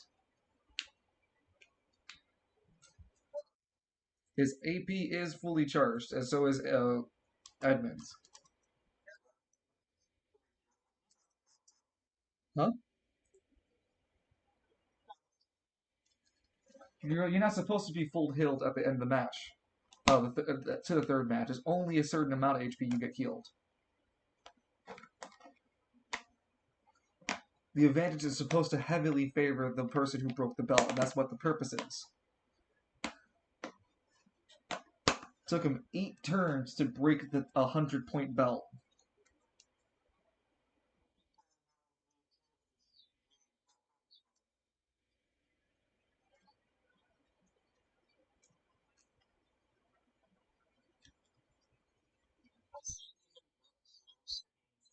He is bleeding, dude. You got tomato sauce around him. They're barely patching him up.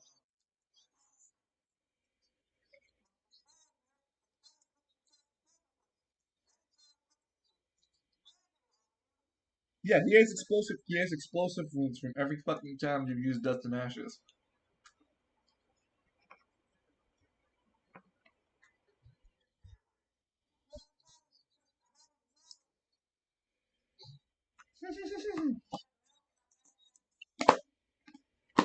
Edmund's off to a very explosive battle.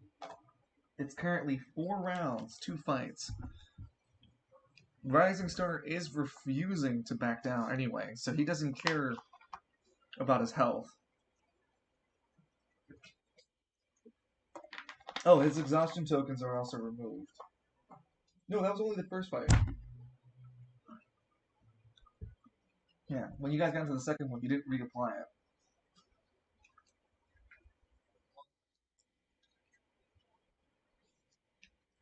This is also the Anima fight with the most Anima power being used.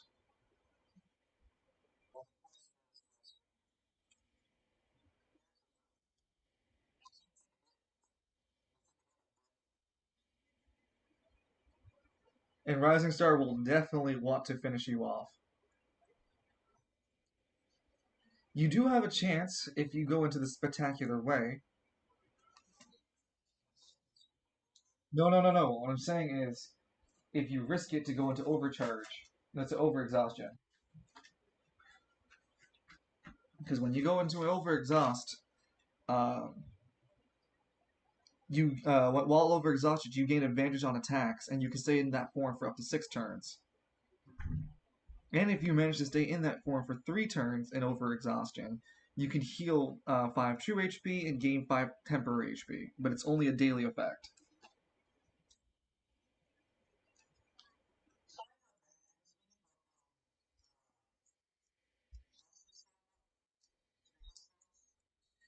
Yeah, Rising Star barely got healed, but he took a beating fighting Edmund, and explosive damage caught up to him.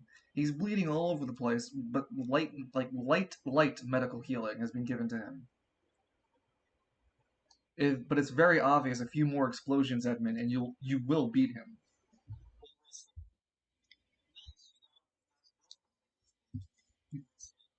Oh, Edmund also just lost. Yeah, Edmund had his belt off, but Edmund also lost his belt. Yeah, it's been a very close fight. The picnics aren't done cleaning everything just yet. So, did anyone want to do any bring? Hmm.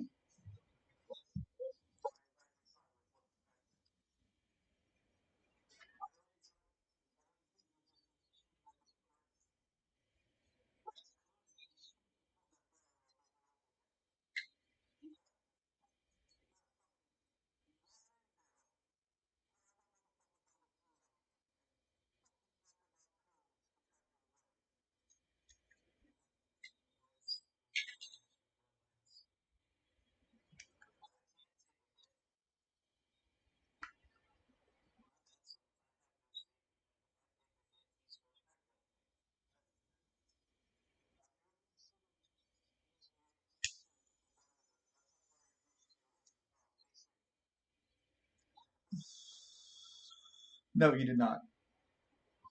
You never did. You never told me. Oh, in the very first fight, not this fight. Sorry. We've had a few fights with you so far. So yeah, no. You're talking about when you first fought Ocean Astronaut. He's talking about doing that now, fighting Rising Star.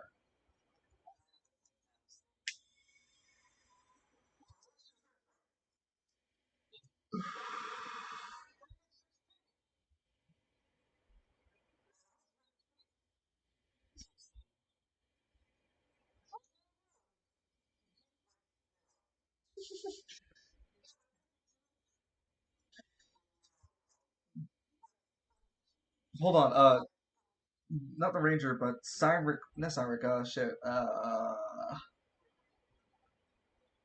Green Tea's their enemy.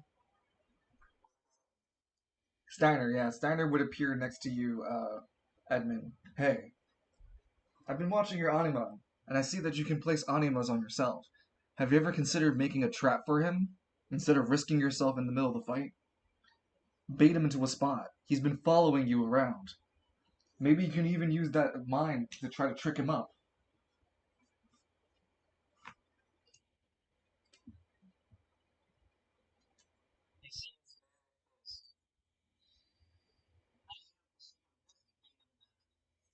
Yeah, he's also bleeding just as bad as he's bleeding hard out there.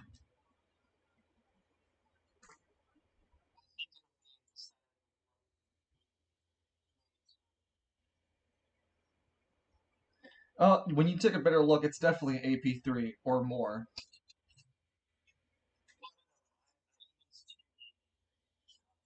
Yeah, that makes sense. No, hold on, we're finishing up. Jeez, none of you paying us. The Baron doesn't.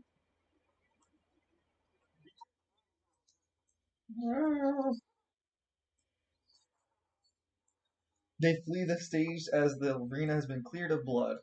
Rising Star pulls himself away from the arena sign and just. I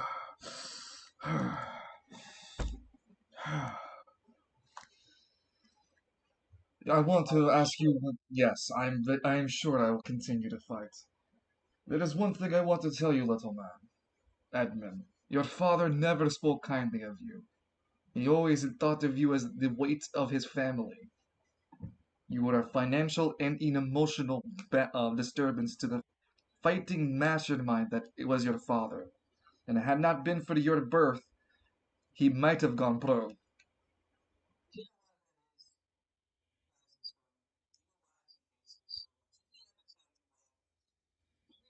He told me enough. He told me he ain't.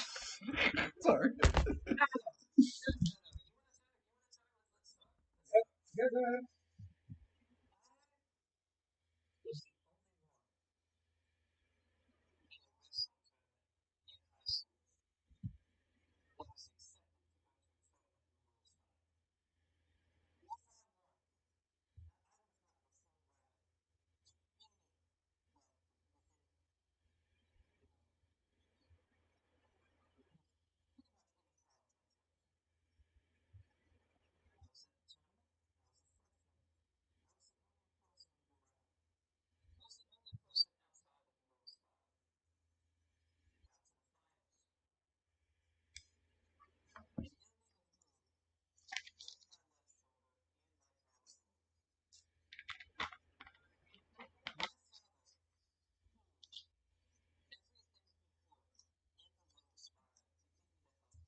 Hmm. Impressive. But next time I shall make sure I put you 7 feet under. That way you don't have to worry about recovery.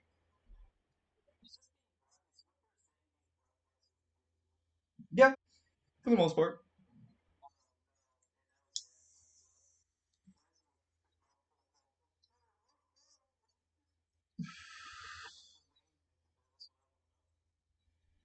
He's a stoic motherfucker. He has nothing but like, he's like holding his fist, pretty fucking pissed at Rising Star, wishing he can go take a swing at the motherfucker, but it's not a tournament that he was allowed to be part of.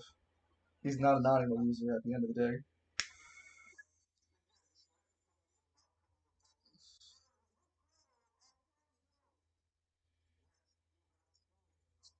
Speak without the food in your mouth.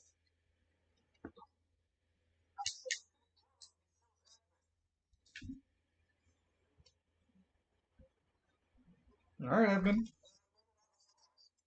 Hey, you can blame it all. You can blame it all on me. I'm not trying to buy good faith from you guys. Round three, start fight. The first fight. Let's roll. How do you want to handle this?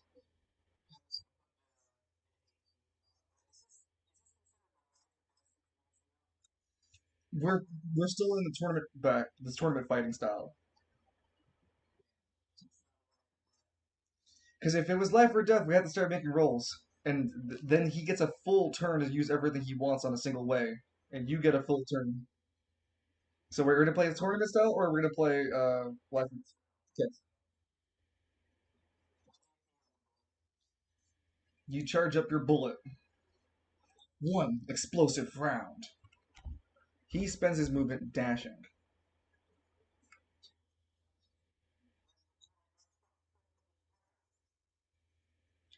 Spends a decision to dash again. Excuse me. He also spends a decision, so yours goes second. He creates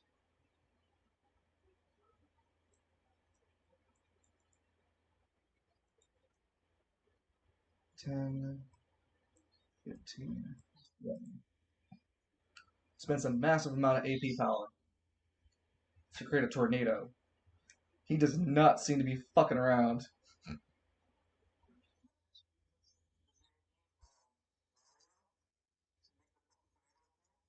Yeah, not now. You move, he spends a decision. Look, Lance, his gun, it's burning red hot.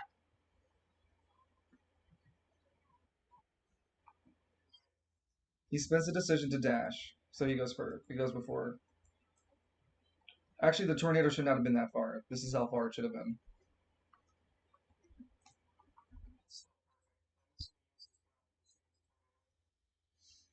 Okay, you spend a decision, and he waits it out. You fire at him. He spends a decision at your failed. Oh, you hit. So he spends a decision in order to.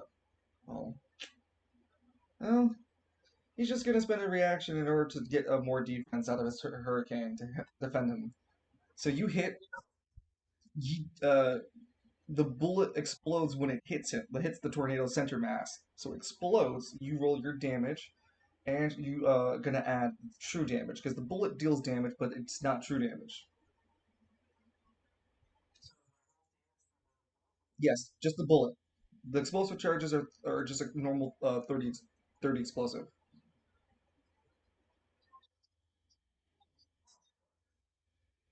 So yeah, you deal 22 damage, okay, and then that's 22 damage.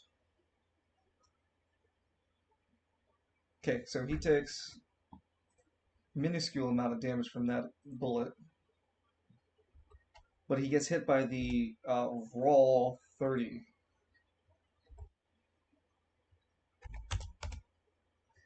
Yeah, and there's a lot more fucking blood all over the arena. Yeah, he's bleeding badly.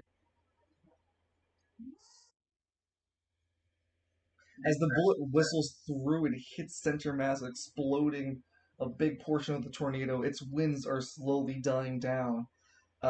The viscosity of the winds don't disappear. It's just the tempo and the speed of it drastically drop. So noteworthy notes about anima powers is that they can demonstrate either if they start to fade, that means less AP. But if they start to work less efficiently, that's less HP. He is very close to seeing the death.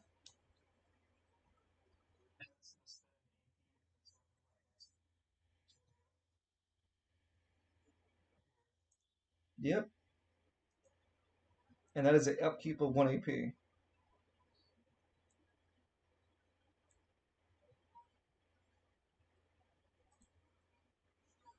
Okay, so you spend an AP and a decision in order to place a mine.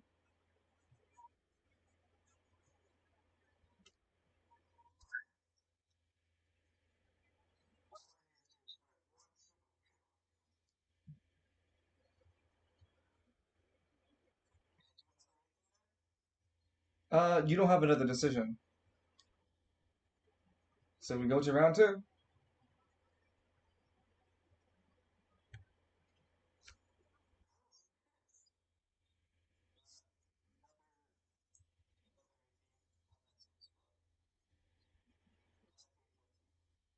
Yep, you have to pay the upkeep and then another AP, which makes it two. He moves.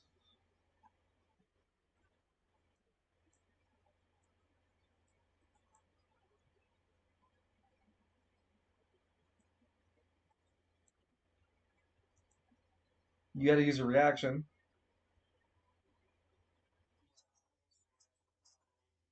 and another AP to pop it as well.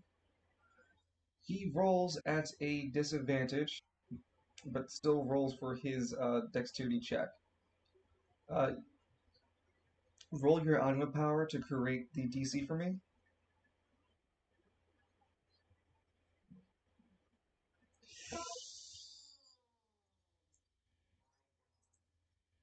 7. He takes half damage. It's half of no, it's 5 to it's the 15, yeah. So half of 15. Is he still alive? Come on, my baby boy. I know it's true damage. Yes, he's still alive. He's bleeding spaghetti sauce, but he's the fucking Terminator. He just keeps a walking. So he moved one tile, then two tiles on it, so that it exploded. Sorry, I just gotta destroy the token.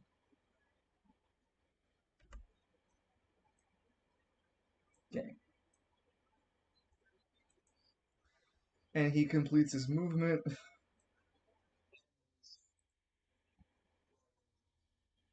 You move, he is spending a decision. You move, he spends a reaction and spends a anima power to hit you.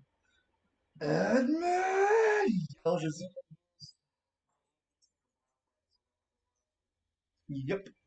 Nope. You're correct. You are right. You cannot do it. He swings at you.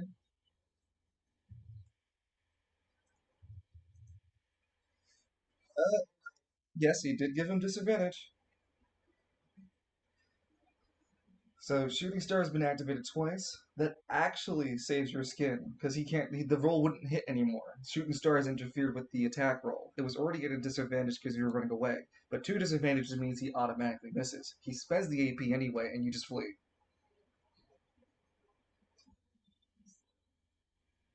See, that's how you do. That is how you do a shooting stars, and we already have shooting stars activate twice this fight. Okay. Will the audience be able to trigger more? Edmund, you have one last decision left.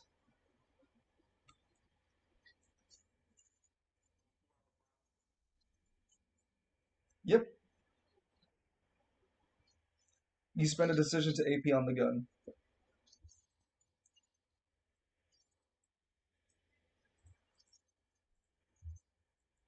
He spends a decision to dash. Keeping up.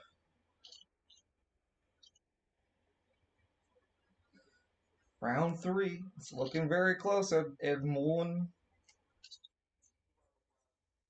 Alright, that's a decision and AP on the gun.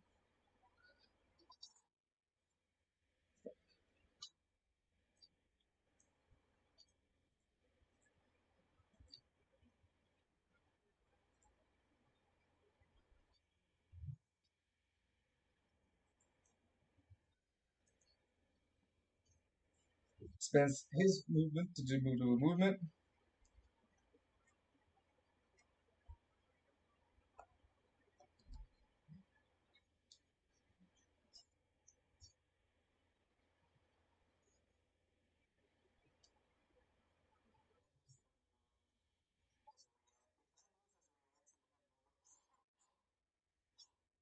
Uh, okay.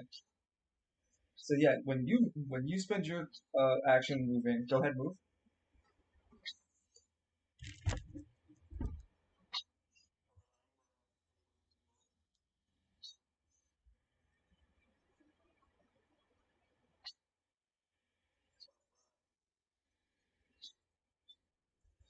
He spends his reaction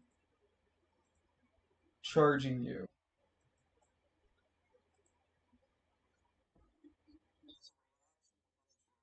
Mm-hmm.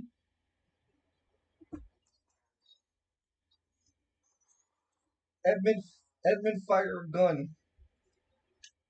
You're fighting at a you're firing at a disadvantage. Nope.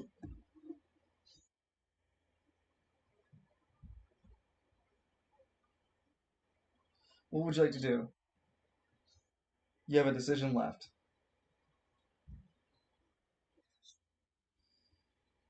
He goes first. He's spending his decision with AP to hit you.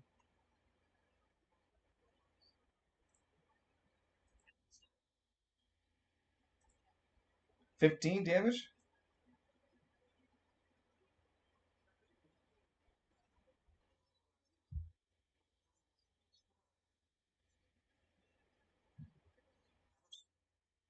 15.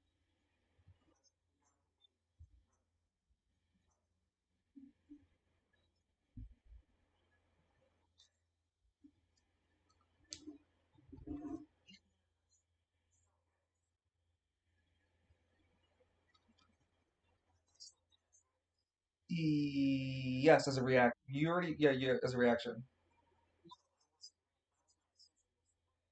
Yeah. You still dash.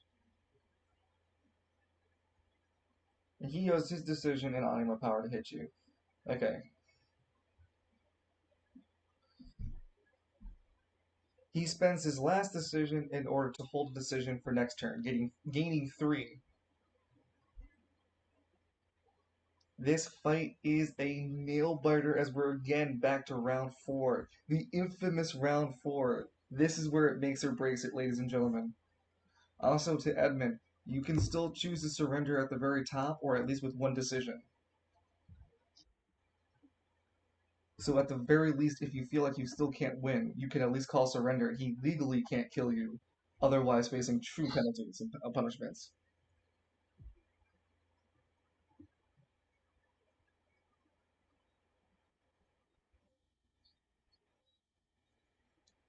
So round 4, 2 decisions, 1 movement, 1 reaction. If the audience, you're wondering why I narrate that each time, is that because that is the action economy for our player.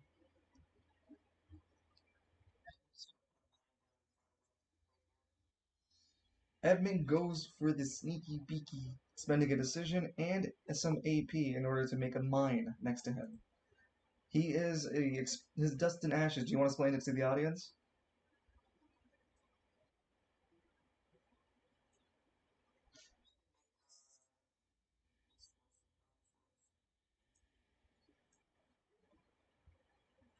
you don't see Dust and Ashes because it's supposed to be a mine. So you spend some AP, Edmund. Edmund boy.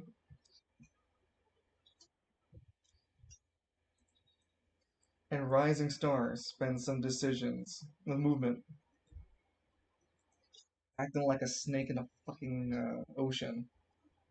I'm sorry, a shark in the ocean. Okay, so you're spending two decisions and one more AP onto the mine.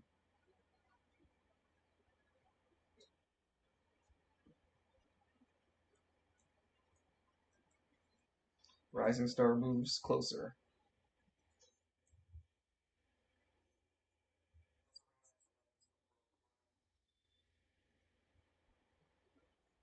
As the mine explodes in shrapnels, he spends a reaction to swing at Edmund. So yours goes first. If you kill him, uh, he gets to deal his attack, but it will have a reduced amount of damage dealt to you because he'd be technically knocked out while the attack is still hitting you. Are you ready, Edmund?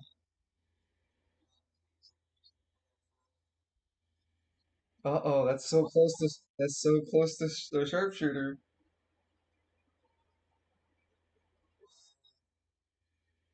So before you do anything, so first we're gonna resolve your explosive. You explode the blast 2 mine radius. Go ahead and roll at an advantage because the mine is hidden to his sight, even as an anima user. You roll at an advantage to hit him for the mine.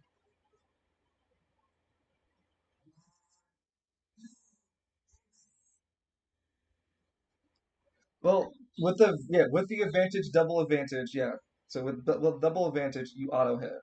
But before the auto hit continues, sharpshooter has been used 3 times, and the next tier is going to be 6. But I roll a on a special chart. I roll a D30.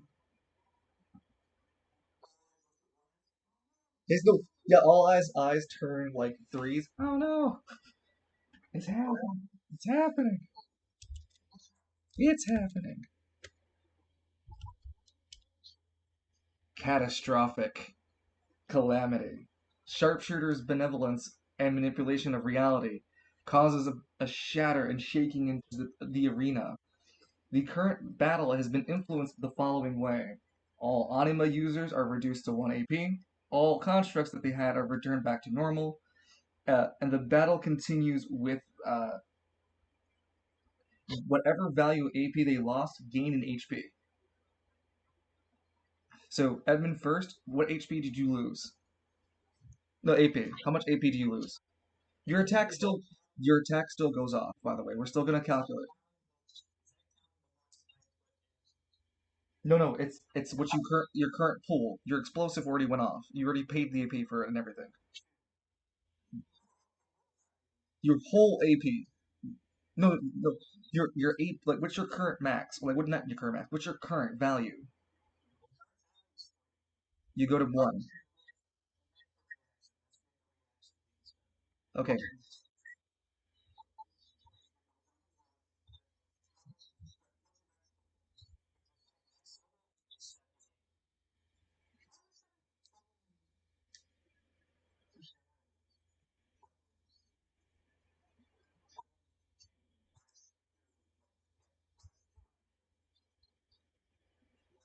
No, no, no, no, guys, no, no, no. What I'm saying is that this catastrophic event of the D30 is that everyone fighting in the fight currently, they all lose all their AP. They go down to 1. That is the current. Whatever they had currently goes down to 1. Any constructs or anything that's in the arena gets removed from combat because no anima user can hold it. Whatever AP you lose going down to 1, you get that in true HP, and the fight will continue. So he went down. He lost his construct. He could have kept going. He has a lot of AP. This is terrible for him.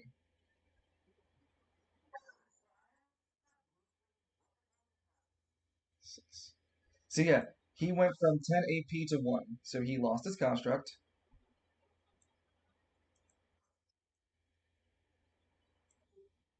He lost his construct. He gained back 10 HP.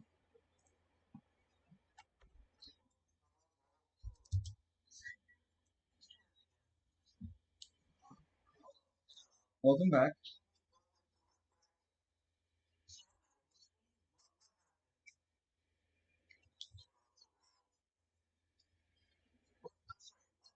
Dark dev patch lowering the amount to two. Yep, it was the dev patch to two.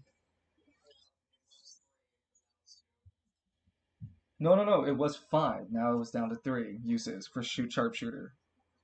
It's actual. Yeah, but anyway, now we deal with the you hitting him. You hit him. No, you auto hit him. You auto hit him for 15 true damage. Yeah, no, he fucking explodes. His left arm gets ripped right the fuck off as his right arm continues the attack. He is technically knocked out and will be downed. You can continue to fight him afterwards, but that's your choice. If you can. He swings at you before he goes down.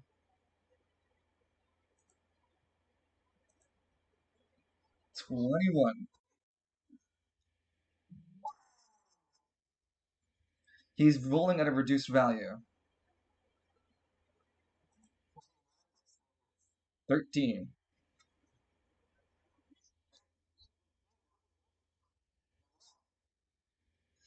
He hits he hits you very hard in your chest mass, but you see that his left arm popped from the socket from the explosion of the mine. He stands there holding his fist to your chest, and he threw everything he could into that final attack and still couldn't hurt you enough. He collapses to one. He collapses to one knee. I think that's really premature of you. Yeah, it's very premature of you because he drops to the ground and he's still not down. He activates the spectacular rising style, gaining temporary HP to the amount he just lost. You see, he is still dismembered, so I'm not. He's not losing that debuff from being his arm literally exploded from the mine trap, but he's still not down.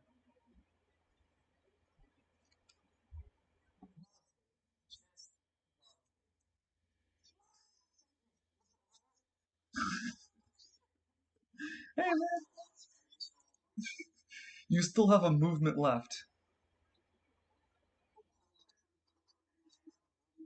Yep.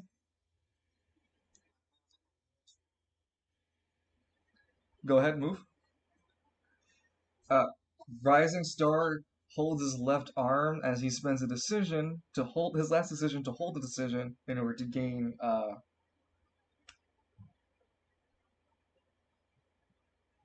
He held it before last match to get double more decisions. So yeah, he spends this one to get more decisions, and then he spends his last actual decision to dash, trying to keep up with Edmund. Edmund, come on, it's time to finish this fight. And he's bleeding from his left socket, Edmund, as he's following you.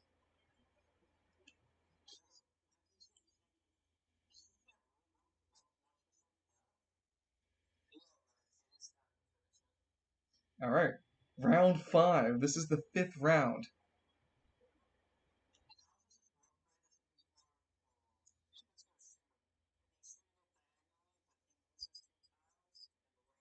Wait, 5, 10, 15, 20, 25. Yeah, he's still 25.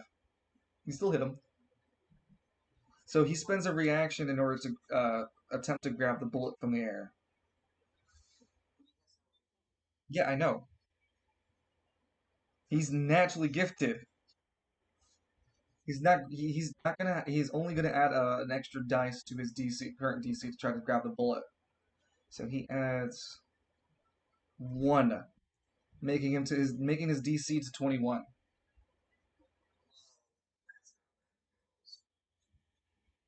So he's attempting to grab the bullet with a reaction. You spend a decision to fire to hit him.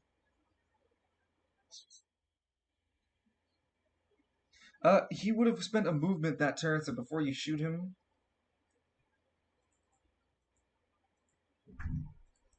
he gets up to you, and you put the gun very close to him.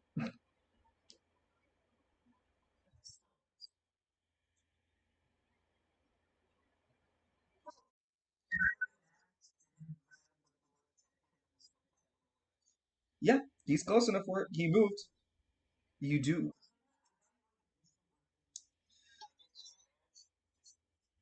Yes, because any reaction attack is always a disadvantage. You holding your reaction? Okay. So he just moved up. He holds his left wound. He smiles at you, Edmund. You know, if it weren't for your anima power, I would have made you paste.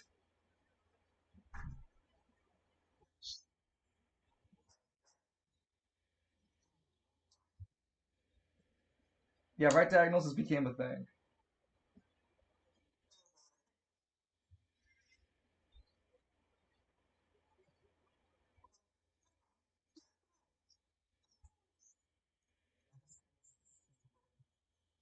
Oh, yeah, both swinging. All right, yeah, both swinging at each other. Hold on, he's gonna.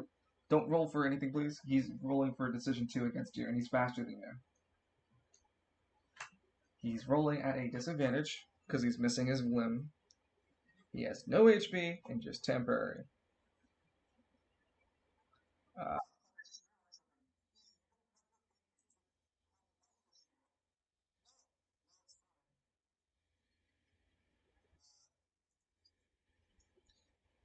when no, yeah, you can.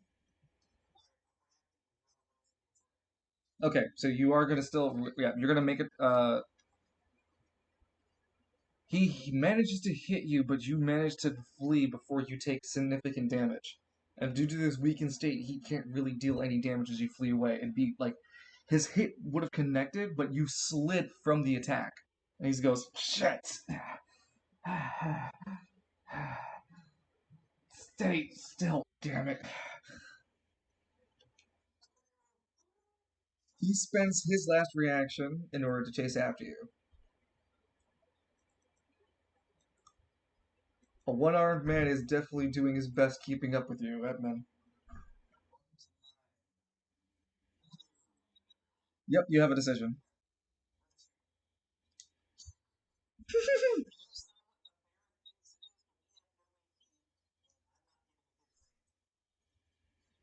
No, that's fine. You rolled a hit.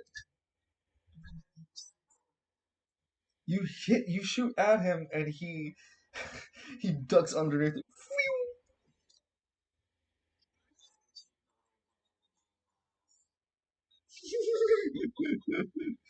You're out of you have 12 bullets. You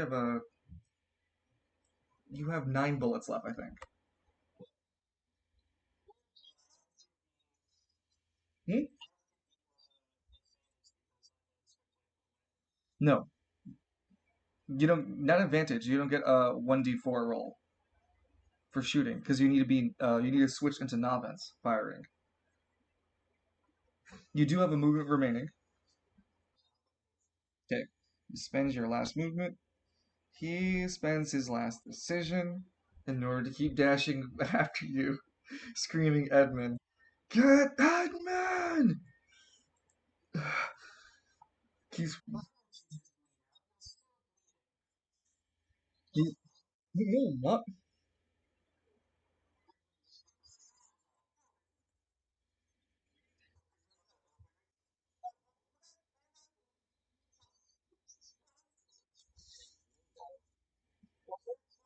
We're round six, Edmund. Do you want to yield? Okay. Nope. Rising Star doesn't yield.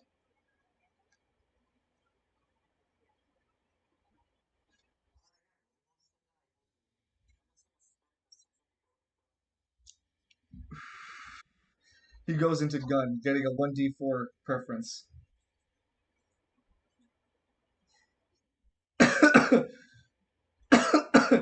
And Rising Star spends his 20 movement.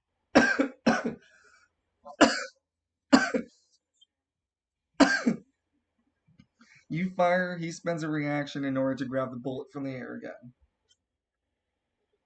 He adds on the DC. He grabs the bullet this time. Stop wasting your time with that ammo.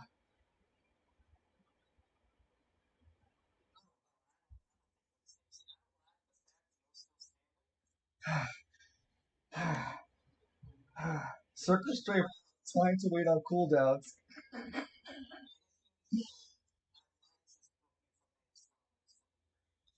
And when I'm and when I'm done with you, they're going to need every security guard here to stop me.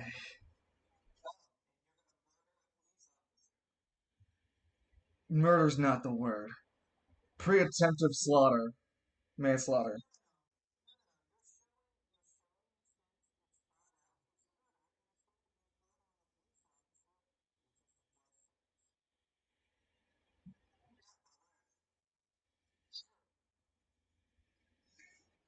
You have a movement and a reaction left. Hey, yo, we ballin'. He holds a decision in order to get another decision next turn.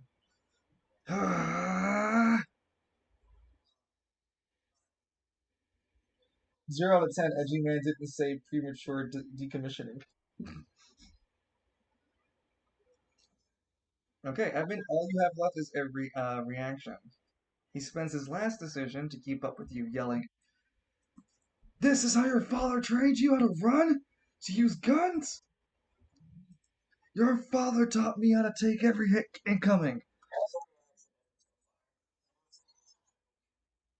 Yep, you're rolling at a disadvantage.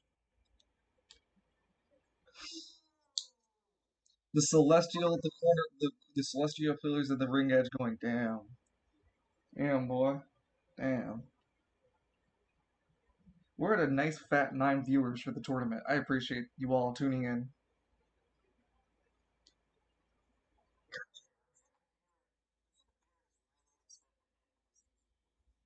Eh, situation evolves. Situation evolves.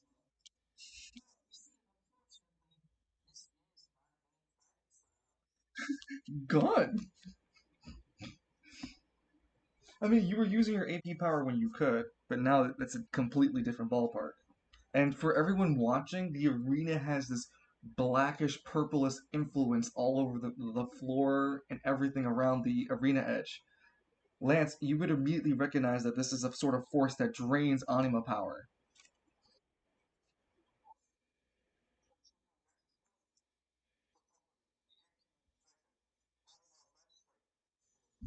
Novus looks at you. Magicite. You think someone's deactivated anima powers on the field. That is correct. But who would be brash enough to use anima, an magis, anti-anima, anti-anima barrier in a arena fight for anima users?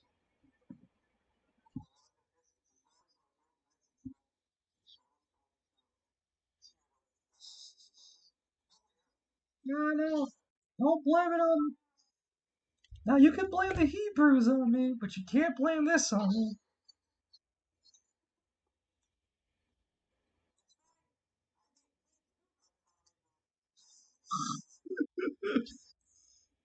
And Novus has like all eyes reattached to his shoulder as Lance puts him back. Ah.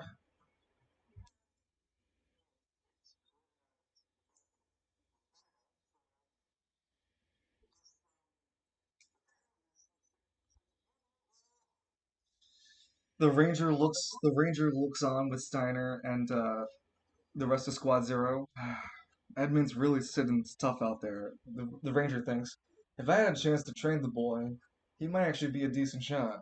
But the way he's holding that gun, he's definitely not fighting just right. If I taught him in a new way, he might have stand a chance.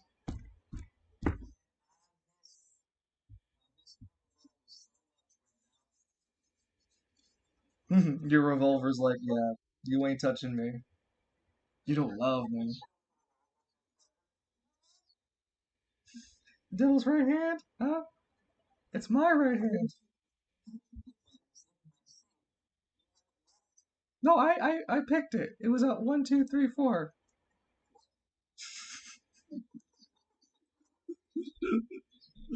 No, you're fine. Does anyone of the players want to give ringside to Edmund before he gets? Well, actually, you can't. He's in the middle of the fight. Does any character, other character in the audience, want to do a little bit roll bit before we continue?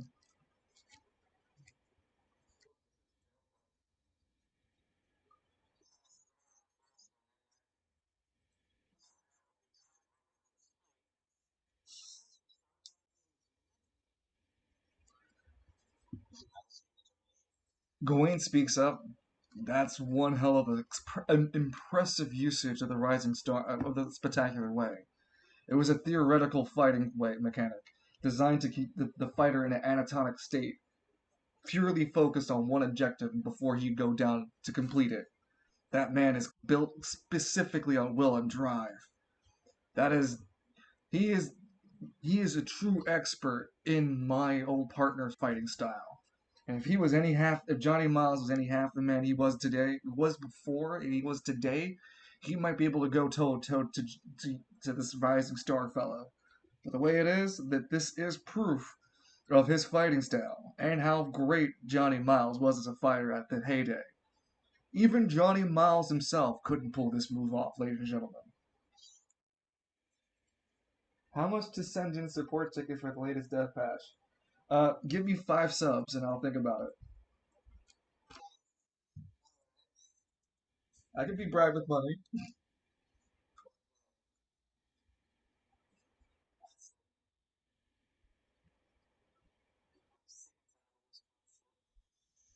He's holding his wound. So am I. So you're gonna finally finish the fight with me? Or are you gonna keep shooting me?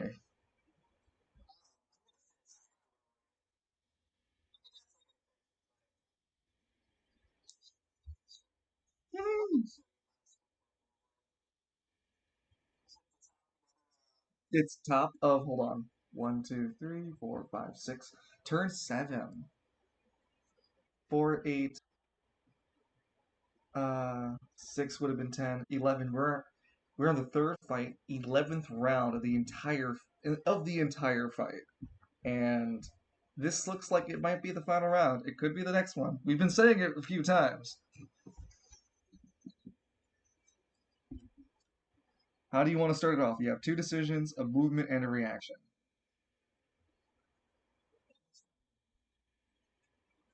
He he moves first before you move.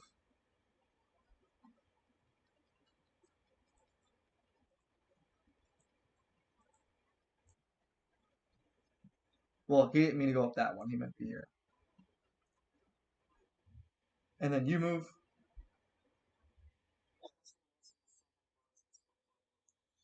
You spend a decision, and he spends a decision in order to dash.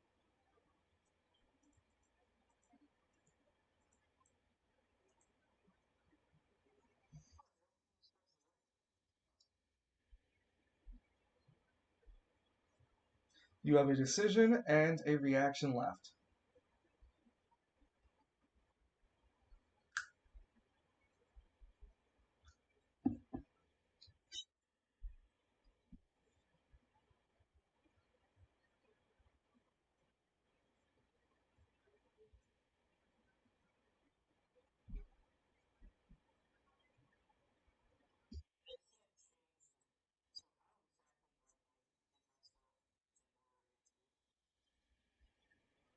Now, oh, you would have to spend exhaust. You had to get yourself to over exhausted. So just spend like 5 exhaustion. You may spend Yeah, you have to spend it as an attack, but I would also allow it to be a decision and just spending 5 exhaustion. You can also use it in a way of cheering the crowd. So I would allow you to roll a charisma check and your fighting style to cheer the crowd on.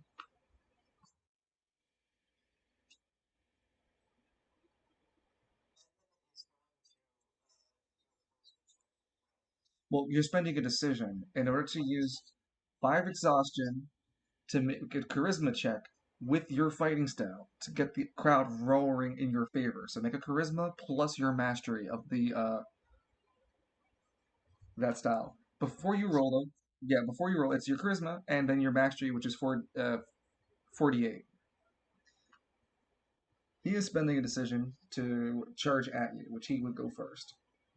And ladies and gentlemen, it's just because his dexterity and speed go up higher than Edmund's 18. So he's right in front of you, Edmund.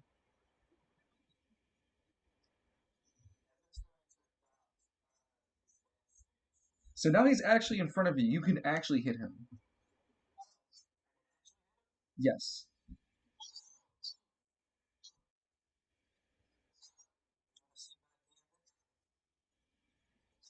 I'd love to. He speaks out, smirking. And even with one arm, he prepares himself. Hmm. Cool.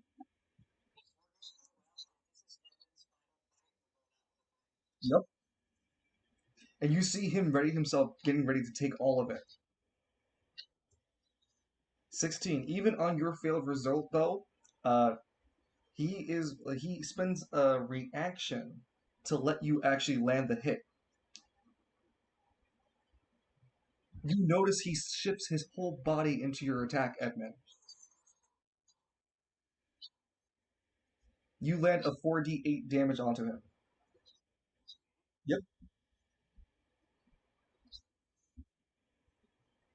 You see Gawain sit up immediately from his chair. He yells, "Dumbass! That's the weakness of the most, the fighting style!" And Gawain seems to have been the only one to catch it. He gets hit for 20 damage. As he gets hit in the face, nope, he spends a reaction to hit you back. Yep.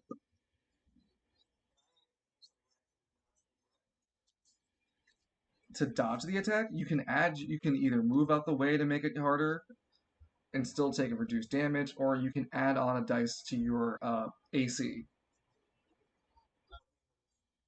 Okay. So he just straight up misses that attack.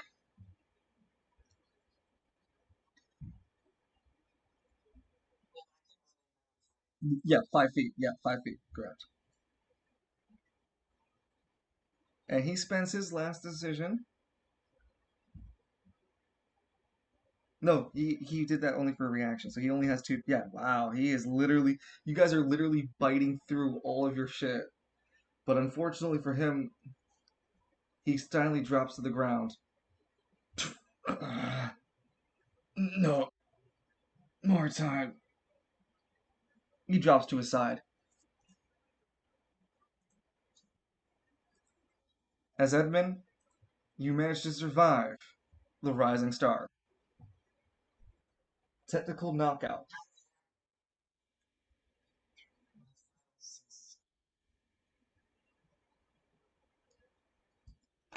The real reason he was defeated is that his temporary HP wasn't destroyed, but the 5 exhaustion is just enough to put enough debuffs on his current already exhausted state.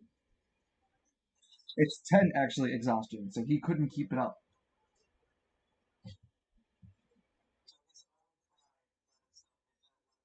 Nope, nope. Gawain said it loud and clear. The weakness to the fighting style. It's a fighting style meant to be spectacular. There's nothing spectacular about a missing hit.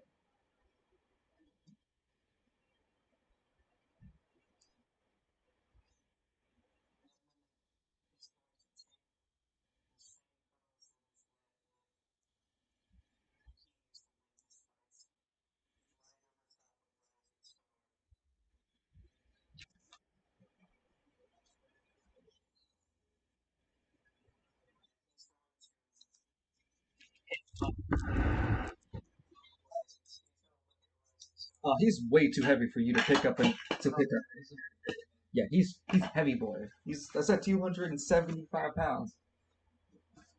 You were near. Mhm.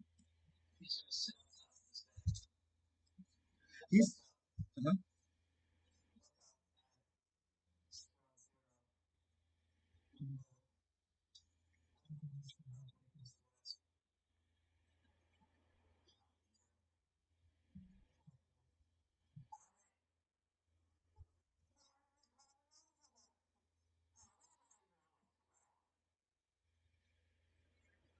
So Lance. So for the second bracket, third fight, Edmund Miles versus Sorry, the Gridiron Bandit versus Rising Star. By victory in third fight, 15th round, Gridiron Bandit wins and progresses to the next series of fights. He will have to fight against either Magnus or Mr. Hall.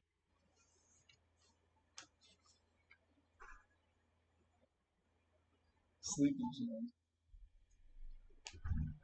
It is late though, so we'll have to have a fights and everything like that some other time.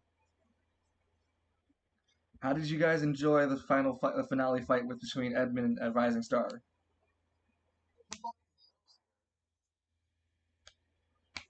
Edmund, you have your interview if you want to take it, as the pygmies will take away Rising Star.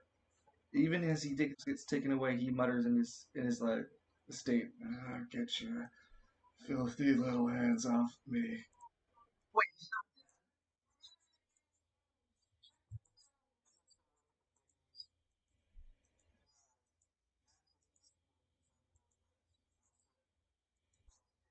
Yeah, yeah, you sent your people, they'll meet my people.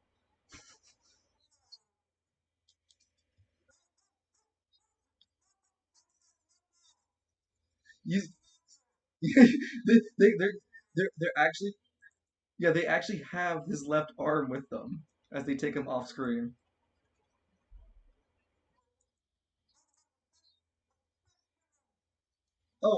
Oh, because it's the second tier fighting, Edmund, you would get to find out that Ocean Astronaut is healing, but he's in good. Well, they are in good condition. They are in good condition.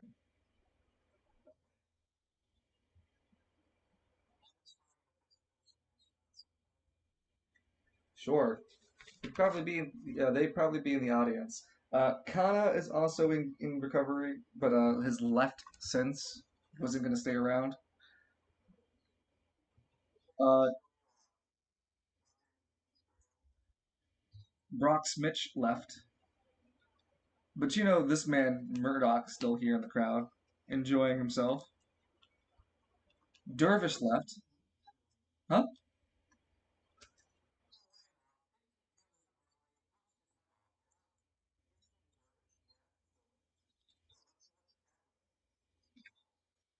Dervish, Dervish left. He didn't stay to watch. Ocean Astronaut would actually be part of the audience because they don't have a reason to leave. They would actually want to watch the rest of the fights. Even being taken out in the first round, it's not like Maximilian's definitely not the fuck here. No, Maximilian surrendered, but he definitely not show his face after being just fucking surrendering.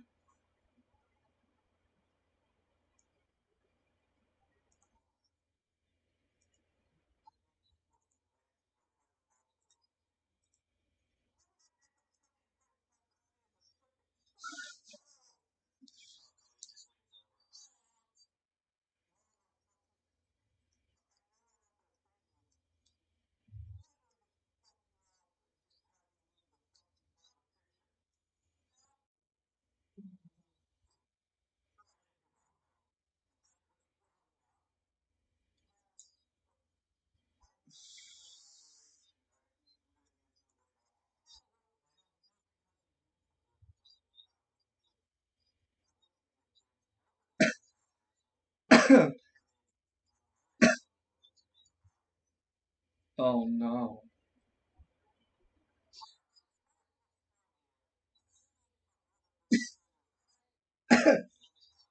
Yeah, kind of hard to show your face after losing to a hot dog vendor. A well-known hot dog vendor.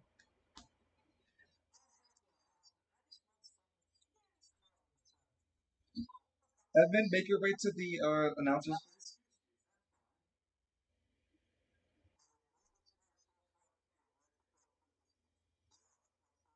Honestly, he's not wrong. Nope, nope, nope. I walk in. Sorry, voice in the sky here.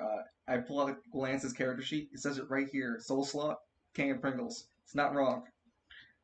It also says here the can of Pringles are indeed empty, but they were sour cream and onion flavored.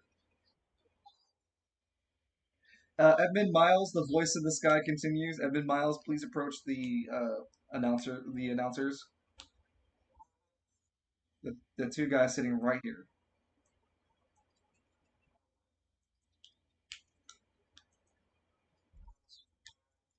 Nope, the Baron's not here. He's nowhere in this crowd. You've been patched up to be full HP for the interview. Yeah, Edmund. This is Lawler speaking. Admin Miles, congratulations on your victory in the second bracket. At this current time, we would know exactly who you'd be fighting against, but because of how the arena has been in the flow of time around here has been acting strange, we currently only know you as the first victor of the second bracket fighting. Admin Miles, how do you feel about your victory against Rising Star? You do know that the odds were placed bets against you 80-20.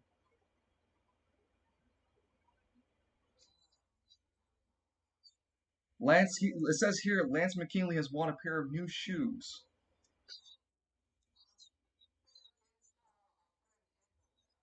No, he bet it for Edmund. That's what I'm saying. He bet his old shoes and got new shoes. But the new shoes just read the words new shoes. They're actually the old shoes, just with the words new shoes on them. They actually just say the word new on them. They don't give. Yeah, you literally bet Lance and won. But no, seriously, you guys can bet. You guys can bet if you like. I can let you know what the audience bet favor is. But no, you were the underdog for this fight, Edmund. Your weight, your height, everything about it was favored against you.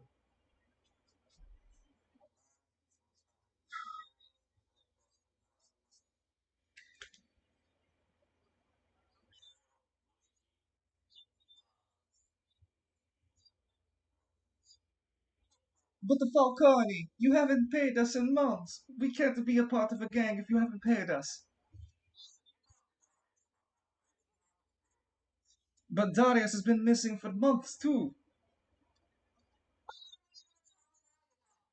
When we bought, this disappeared. We got shaken down by a bigoted gang. They call themselves what is it, Luigi? I think it was called the Starter Men. Ah, yes, the Starter Men.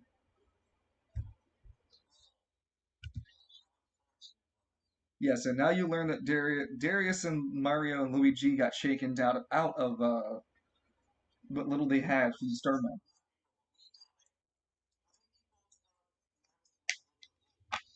When it came to Maverick versus you were favored to lose by 45-60. Is that 45 to yeah 40 no, 40-60? Yeah, yeah, 40-60. You were the underdog of your fight.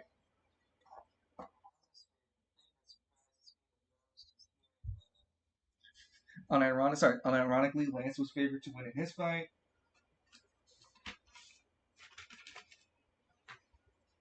Lance was favored to win in his fight. Falcone was the underdog of his fight. Murdoch was the favorite to win of the fight. Green Tea was the underdog of Dervish. Edmund was the underdog twice. Well, yeah, he was the underdog twice in a row against Ocean Astronaut and also against Rising Star. Rising Star was favored to win against Drex Martin and Edmund. Maverick was favored to lose, was the underdog, and Mr. Hall was favored to was the underdog of his fight.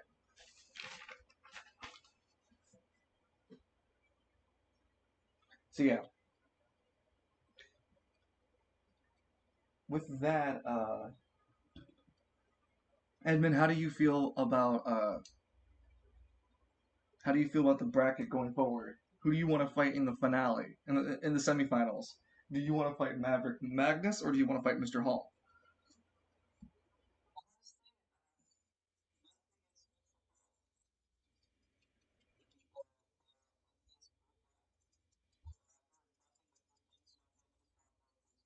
He waves his hand and smiles.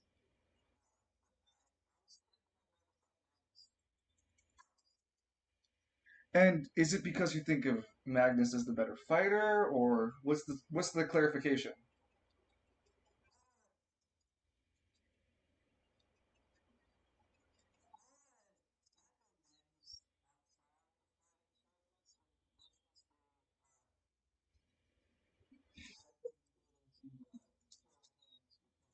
So we have a rule regulation being involved now with power restoration, allowing users to only allow to be healed twice during the entire combat. So if you heal once in one round and once in another round, that's it.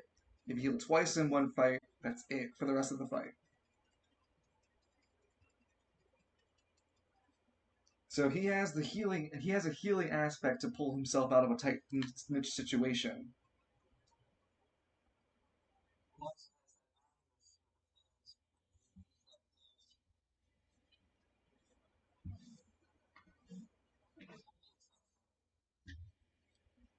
Well,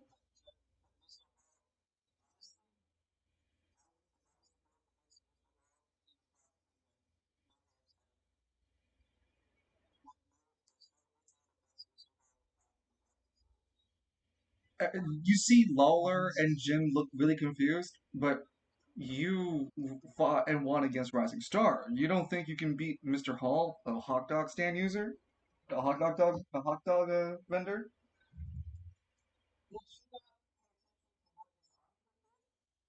We saw a little bit of his action. Yeah, he was able to keep people in place. A giant fist hit the ground. That was another thing.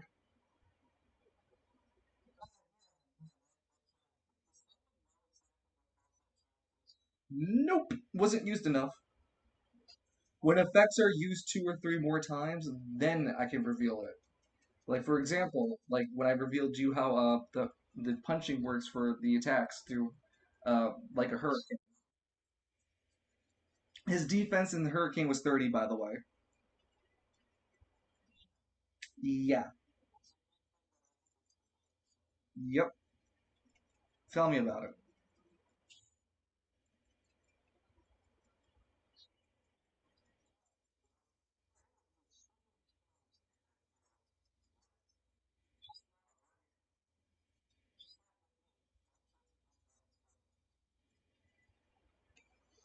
But you have to help us understand just a little bit more before we end the interview. What makes you so terrified of Mr. Hall?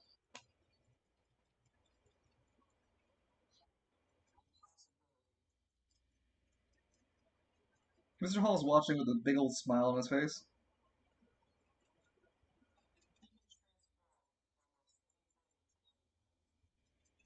Do you know his anima power?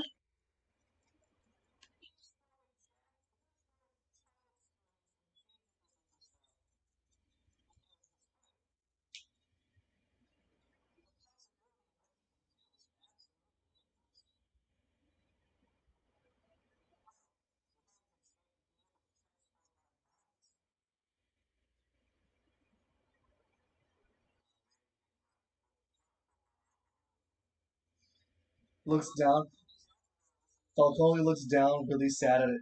Sorry, Falcone looks really sad at his flask, no longer being affected by the powers of alcoholism because he's a demon.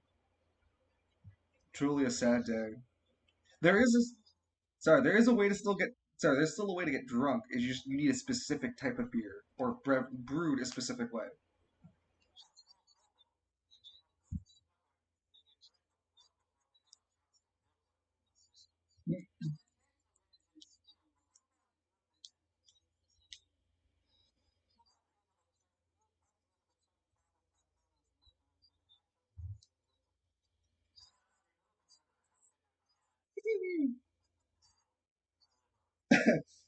All right. Well, with that, ladies and gentlemen, I mean, wait, hold on. We having one last thing. Wait, we have a request from the one of the specific audience members.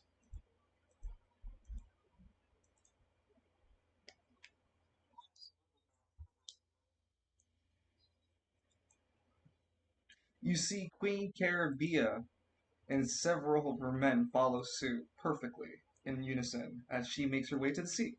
And she sits down promptly and smiles up portly at you, Edmund. And when your eyes lock Lance, I want you to roll a charisma check at a disadvantage. No, when your eyes lock Edmund with Queen Caribia, roll a charisma check. Nope.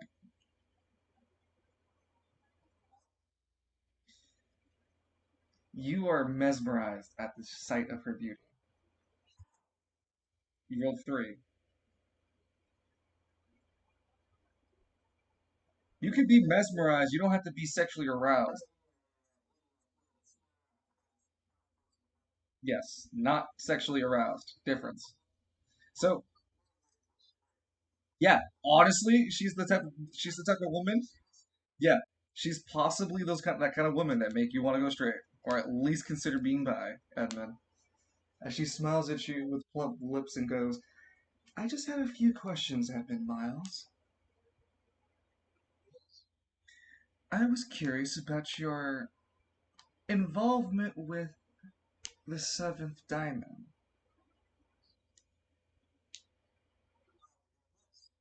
I do recall that on the guest roster, your name was listed next to a Myron. Is this true?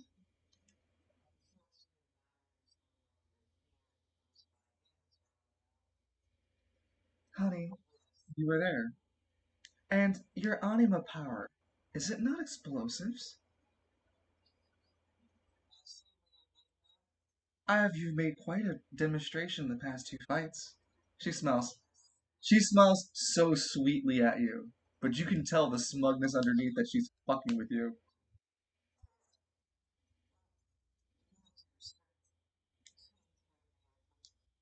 Mm-hmm.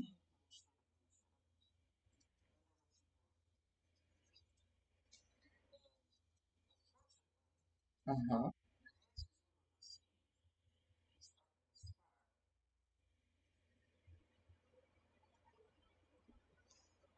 No, I think you've made a good point of everything so far. Deflection is often the truest sign of deceit. You were there with your anima power of explosives, weren't you? I've always been the mistress of my own universe.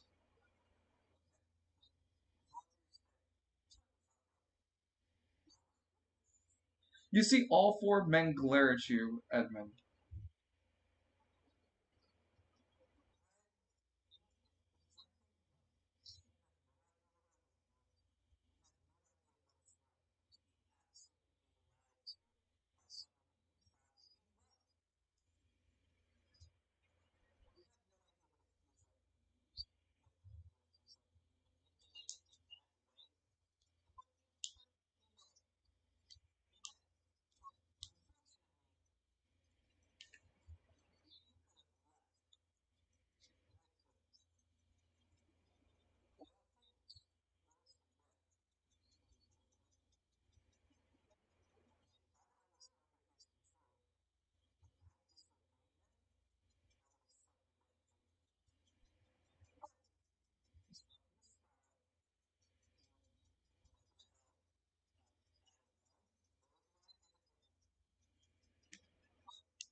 Queen Caribia stares at you,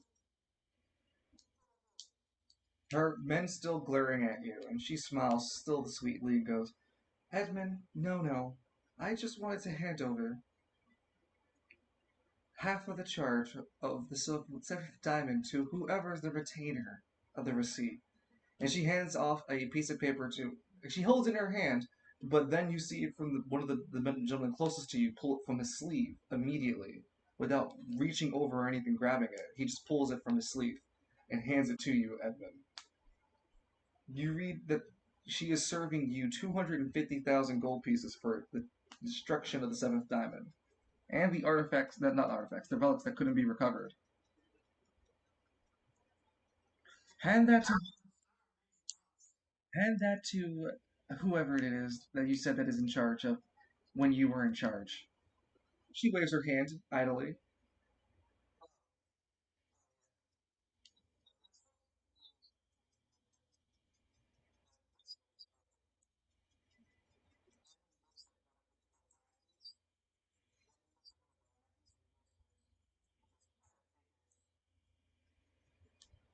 I'm listening.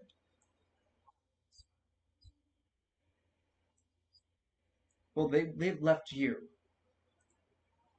Yeah, but they leave you. Hmm? Yeah, you whispered to this guy, one of the four men with her. But whenever she moves, they move with her. But yeah, when you do that, she doesn't move before you've done whispering to her. She hears it through him and walks away.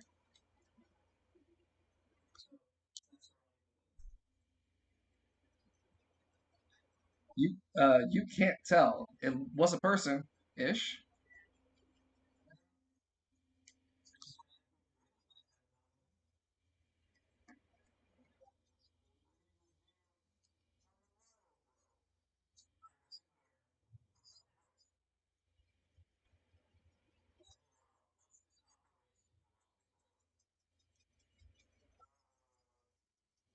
Novus leans in real close. Yeah, what's the operation? Speaking right to the microphone, Lance McKinley.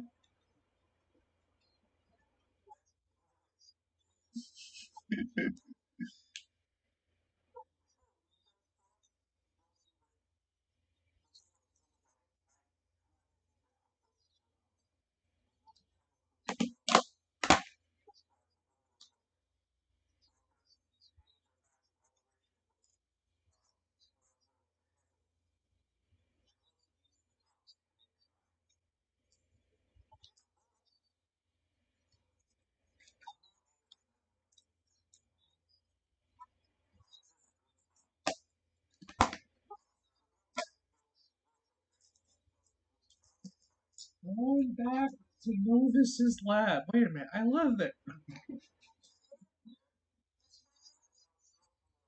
Hmm. Mhm.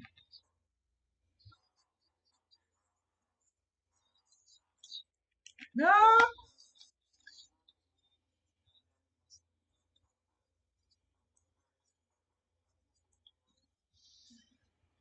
Go. No, the guard doesn't bother to intervene as Gawain turns around and faces you. He looks you up and down. Aye, that's me. You've done a fine job. You're really rusty when it comes to fighting, though. If you still actually kept up your fighting, you might have actually beat that kid.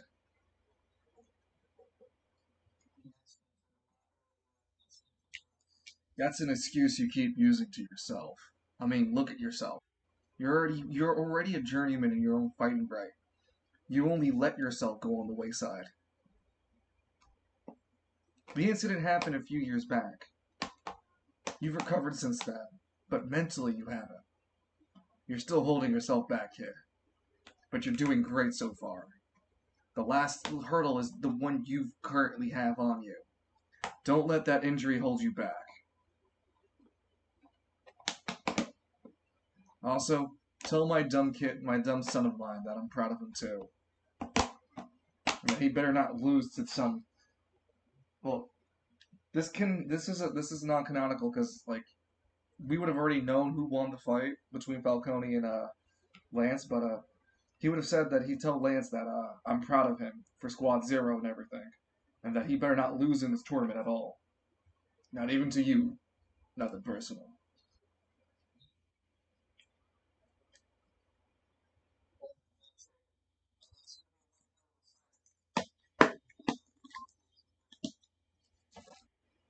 You're right. If he sits back, it would be one hell of a fight to watch. Zunze. All right.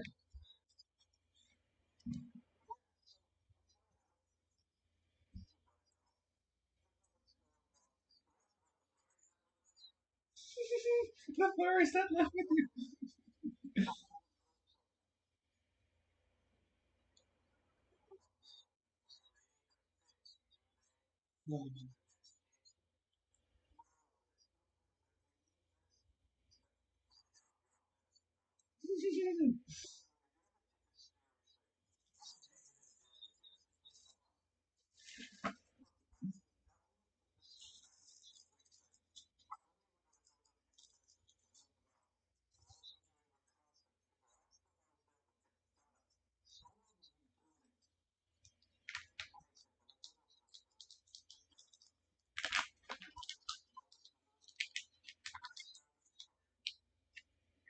Eh, we're supposed to say that.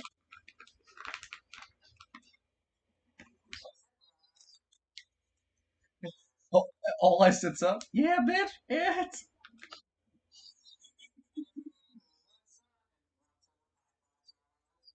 You know, they double 5-5. All Eyes is still in the small form. Yeah, yeah.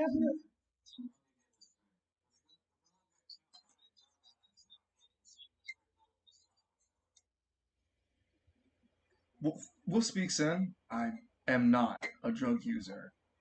Sun speaks up, but I am. Sun speaks up. I am.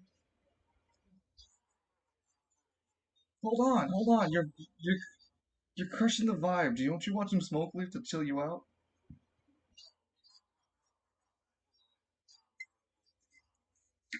Hey, Victor. I got some quality smoke leaf made from my anima power.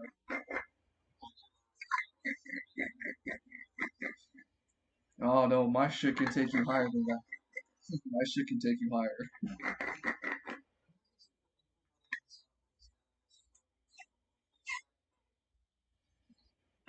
What?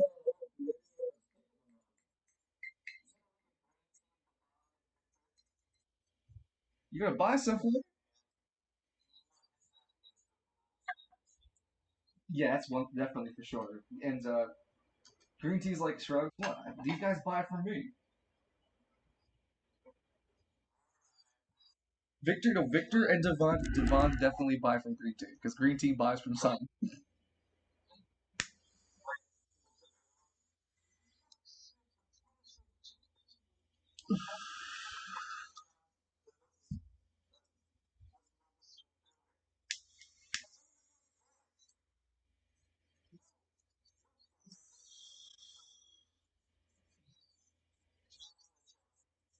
Okay, so Sun speaks up. Not Sun. Wolf speaks up. So who else will be coming with us? Can we get more people?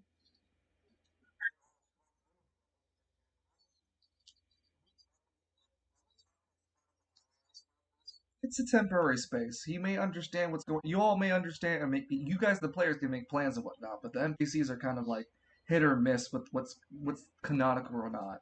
They're not. He's not technically aware of what your plans are because I can WYSIWYG it that he's not close enough to be listening. Or yeah, he's eating popcorn. He's just being a general nuisance, fucking around with the audience.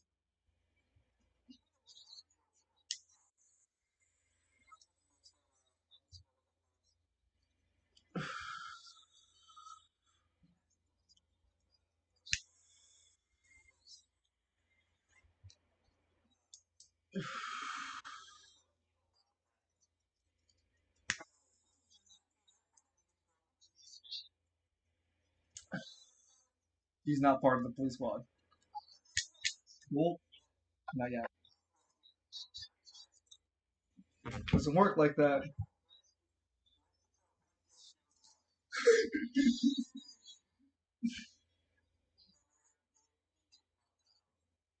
God damn it.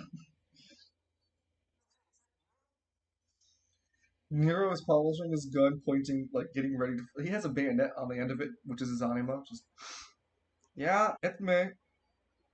What do you need? No, no, I am in for his shoulders. This, you know, make him lose the ability of those big, massive tree-like arms that he gets when he turns into Hell's Laugh. I'm quite disappointed. I still haven't seen Hell's Laugh yet. I can't shoot him now, can I?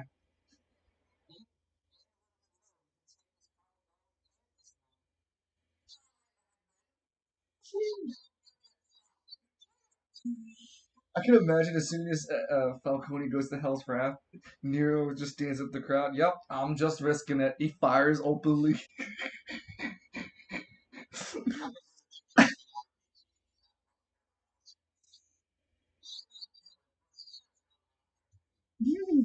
You're gonna shut. Oh my god! But then all the anima users in the crowd get a turn. Everyone gets a chance to fight. Oh my god! It'd be a nightmare for economy. Hmm.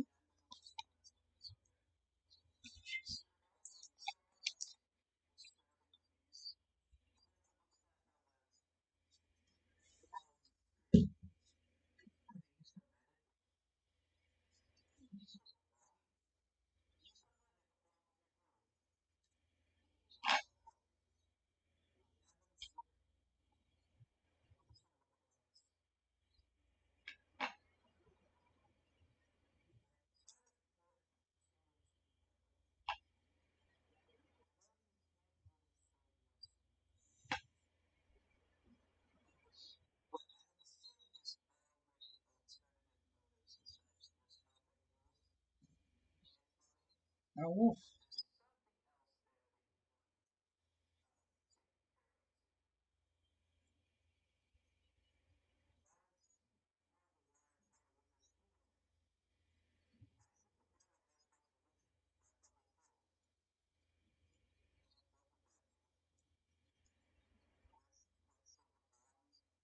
Hey, how's it going?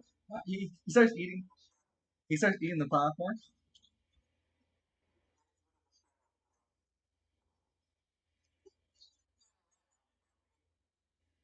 You see, all eyes holds his mouth, Danny. What?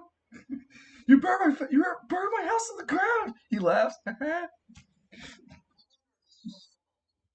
He disappears.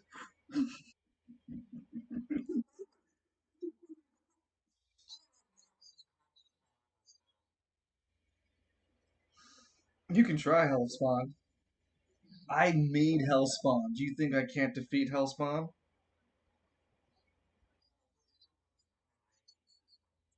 No, I think I'm deadly aware of how the power scale works here. And right now, my number is the bigger number. So careful how.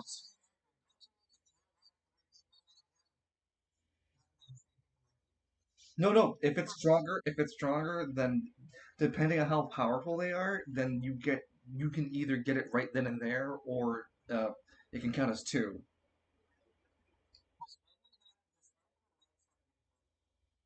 You have to have been involved with the fight, and I have to say you have to make significant damage either to temporary or at least one true damage. Yes, at least one true damage or doing significant damage to true damage to temporary.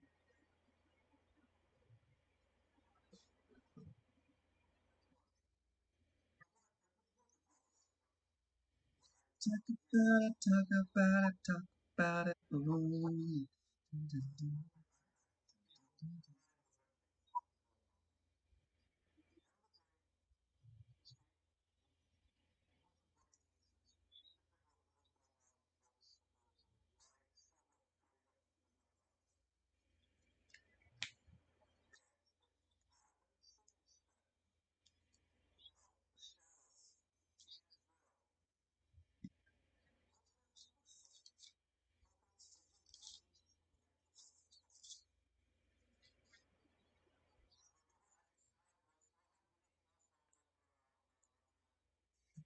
Depending on the timing, you might want to. You're considering East Bay, your involvement at East Bay, and you have to also be concerned that you have two groups of people actively hunting you.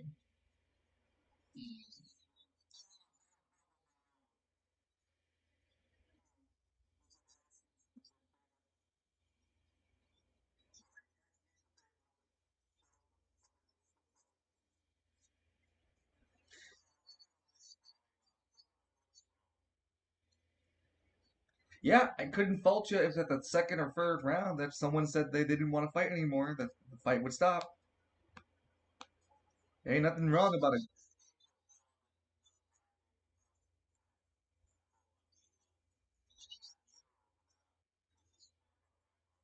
Well, Belfamy is not here in the tournament in the arena no longer, but Nero is. Yeah, he's just watching you like a hawk with a gun. He's yeah, he's waiting for you to. He's literally waiting for you to give him the opportune time and day to fuck your shit up. He wants to scrap you. You are a literally walking, talking demon. His Kalis, look, I show you his character sheet. It says Vice. He will fight demons.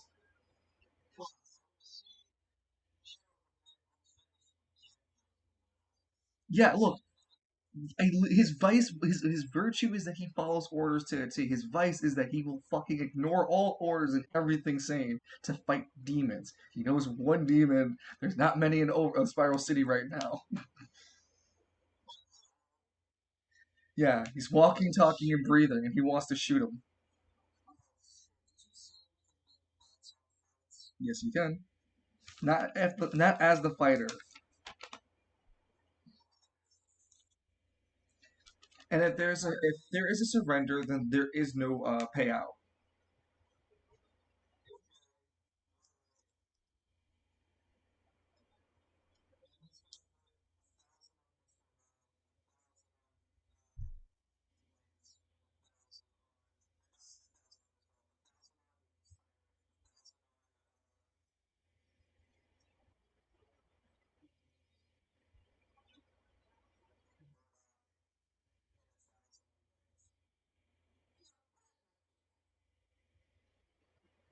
Damn.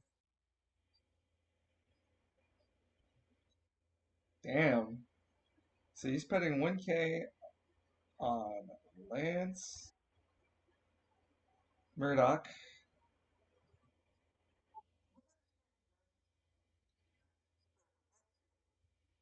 Maverick. Yeah, so those are the three bets you placed. Okay, so 1,000 on those three.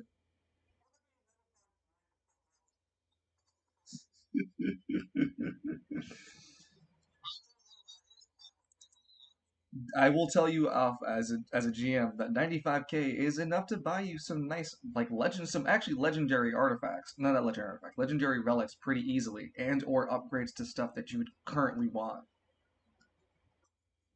It is a decent chunk of money. It is nothing to scoff at. The victory money is more though, so he's asking you to take a dive on a much less payout.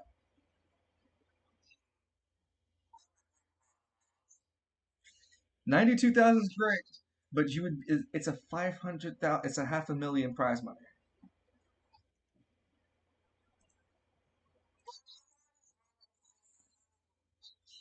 causing chaos into a causing chaos into causing chaos into the city without having the Cardinals as backing you up for the media blackouts. Yeah, it's only a matter of time before they really rally against you.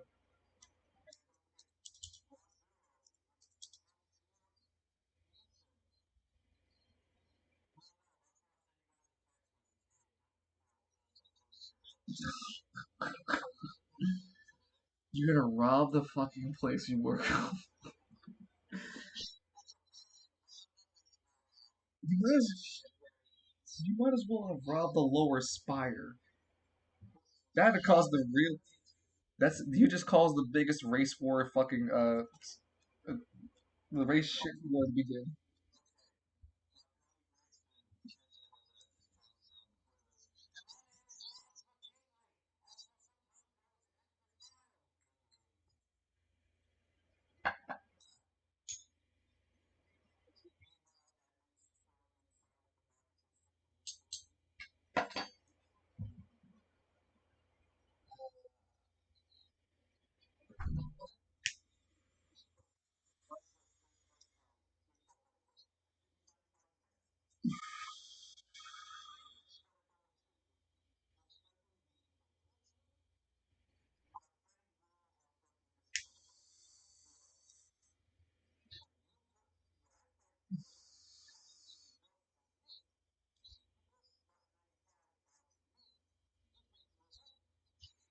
Danny, what part of the players can't bet for their own fucking fight did I just not say earlier?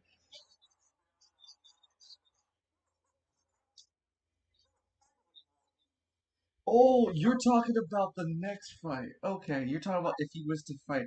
Well, so Lance might be favored to win that fight depending on who it is. I mean, thinking about Green Tea versus Lance, Lance clearly stands as a high fucking value winner. If it was Murdoch, it might be a better payout though, because it might be greater in value. But 92,000 in a pool where people are betting around 100,000 easily, so most of these bets are going to the millions. The buy-in would be around 50,000.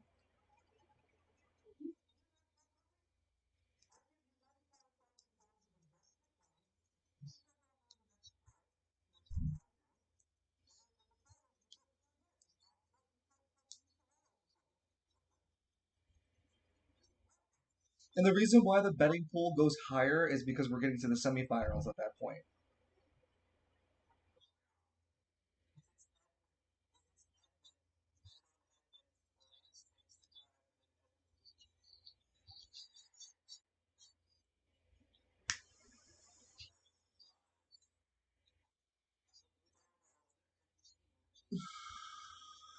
It's that's for later today. But we have Murdoch versus Green Tea. That's the last NPC fight. I'm trying to pace it out because I don't know if you guys want to just do yours during the session day, which is fine. It's just going to be a long session, or if you guys want to do it a day or two before the session. And if you do, just let me know, and we can set schedule the day.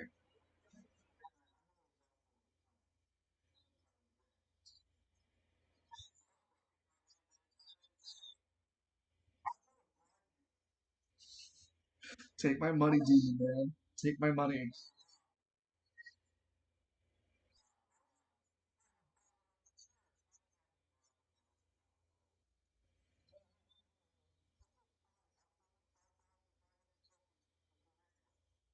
That's the equivalent of 5,500 tokens is equivalent of 50,000 gold pieces. So again, not a bad chunk, and it can actually get you some decent stuff, and with including the amount of tokens you have too, Falcone, for being a Caribbean. That could actually get you some relics over there too.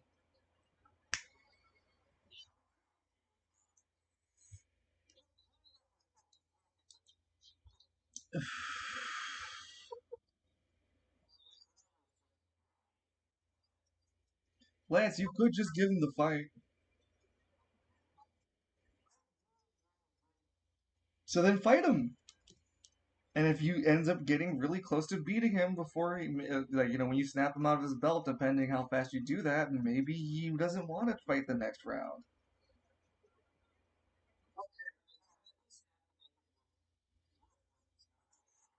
What if Falcone did turn into the Hell's Wrath once or twice? You gonna be that scared, huh? You gonna poop and beat your you get spooked out when you get sprayed upon with some hellfire on you, huh? Huh?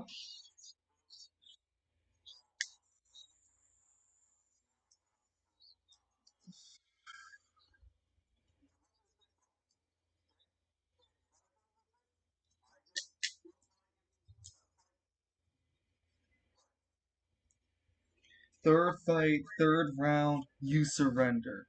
Everyone's mad. I win.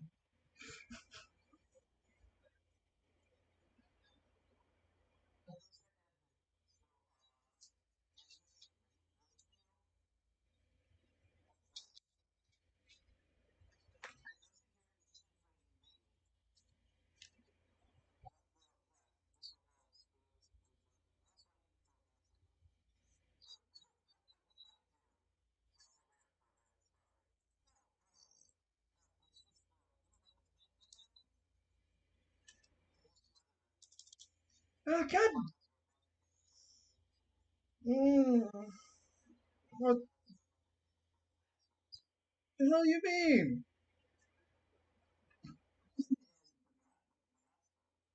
What?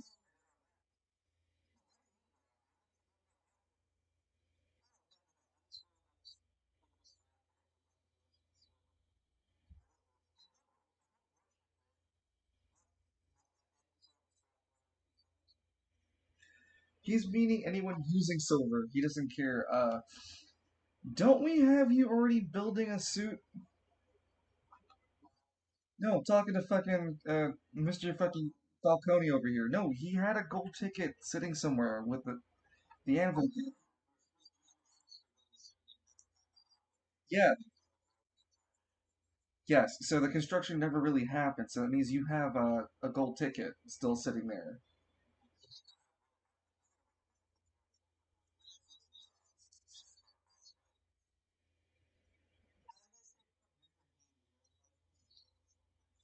No, he got that for achieving Form 2 for the first time as an achievement. Yeah. So with both of those, yeah, with both of those gold tickets, man, and with the 90,000 that Danny's proposing to you, 50,000 of that could get you that whole suit as a legendary. You would use only one of the gold. You would only use one of the gold tokens to make it a regular, like a rare. You can still get the suit, but it'd be rare. But if you were to take the 92,000, you can spend 50,000 of it plus the two other gold tokens to make the 95. You can spend 50,000 of it and use the two gold tickets in order to make that suit legendary. So I'll type your cost. It's two tickets plus 50K because that's also the same cost as a gold ticket, 50,000. Yes. No, that's in terms of selling them. You can't buy gold tickets. They're given. Yep. You guys can win various like token tickets comparing to like achievements and rewards. they're not specifically mentioned or made mention of because I don't want you guys to try to achievement hunt, but for certain actions and whatnot, like dealing enough damage or dealing enough combos or moving far enough. Yep. Oh, guilty by association to silver. That's how he's throwing hands at them.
So that's what I'm thinking of, Kalis, but we can workshop it.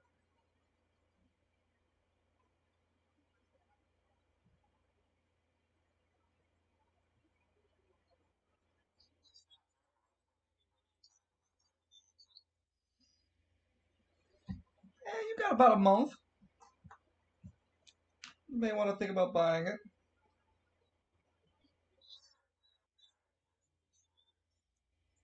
And I will say it's either winning the tournament can get you the money. That's a pretty easy way, or taking Lance's suggestion and betting on him against Murdoch. But that's if Lance can beat Murdoch or Green Taste. Oh, oh, hold on, Danny. Before you answer anything, let me remind you: you can look at his character sheet and read. There's a devour section. He can eat you.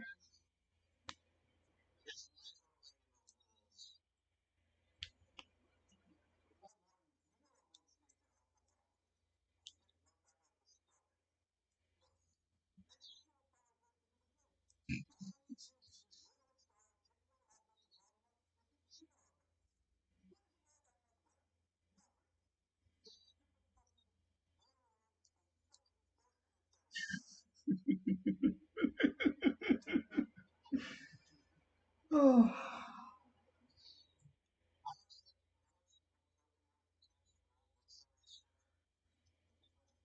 it's ten. It's 10 to 1. So 10 gold pieces. So 10 tokens to 1 gold piece. Correct. It's 10,000.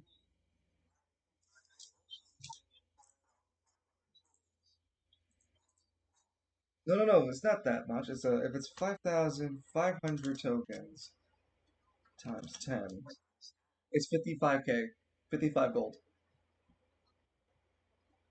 Yeah, 55,000. So if he gave you that too, then yes, that could cover the cost of everything.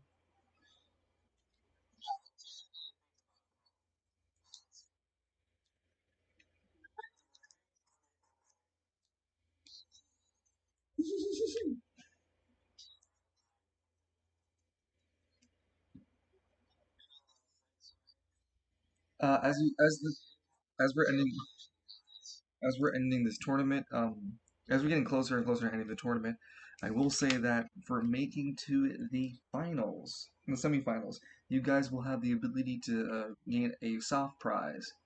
You guys get to keep the fighter belts.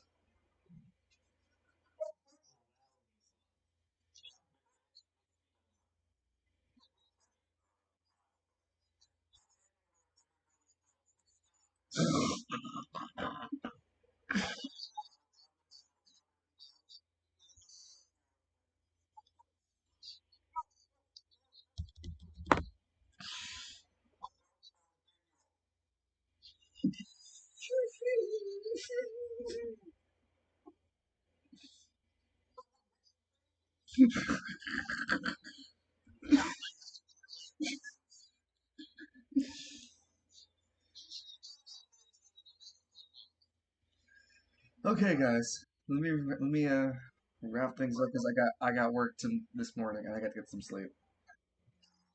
Thank you everybody for being part of this. I hope you guys are excited for the next few fights that we have going forward. The last three of the fights will be Lance versus Falcone, Murdoch versus Green Tea, and Maverick versus Mr. Hall. I hope you guys are gonna have a great night, sleep well, and I hope to see you guys the next time. Love you.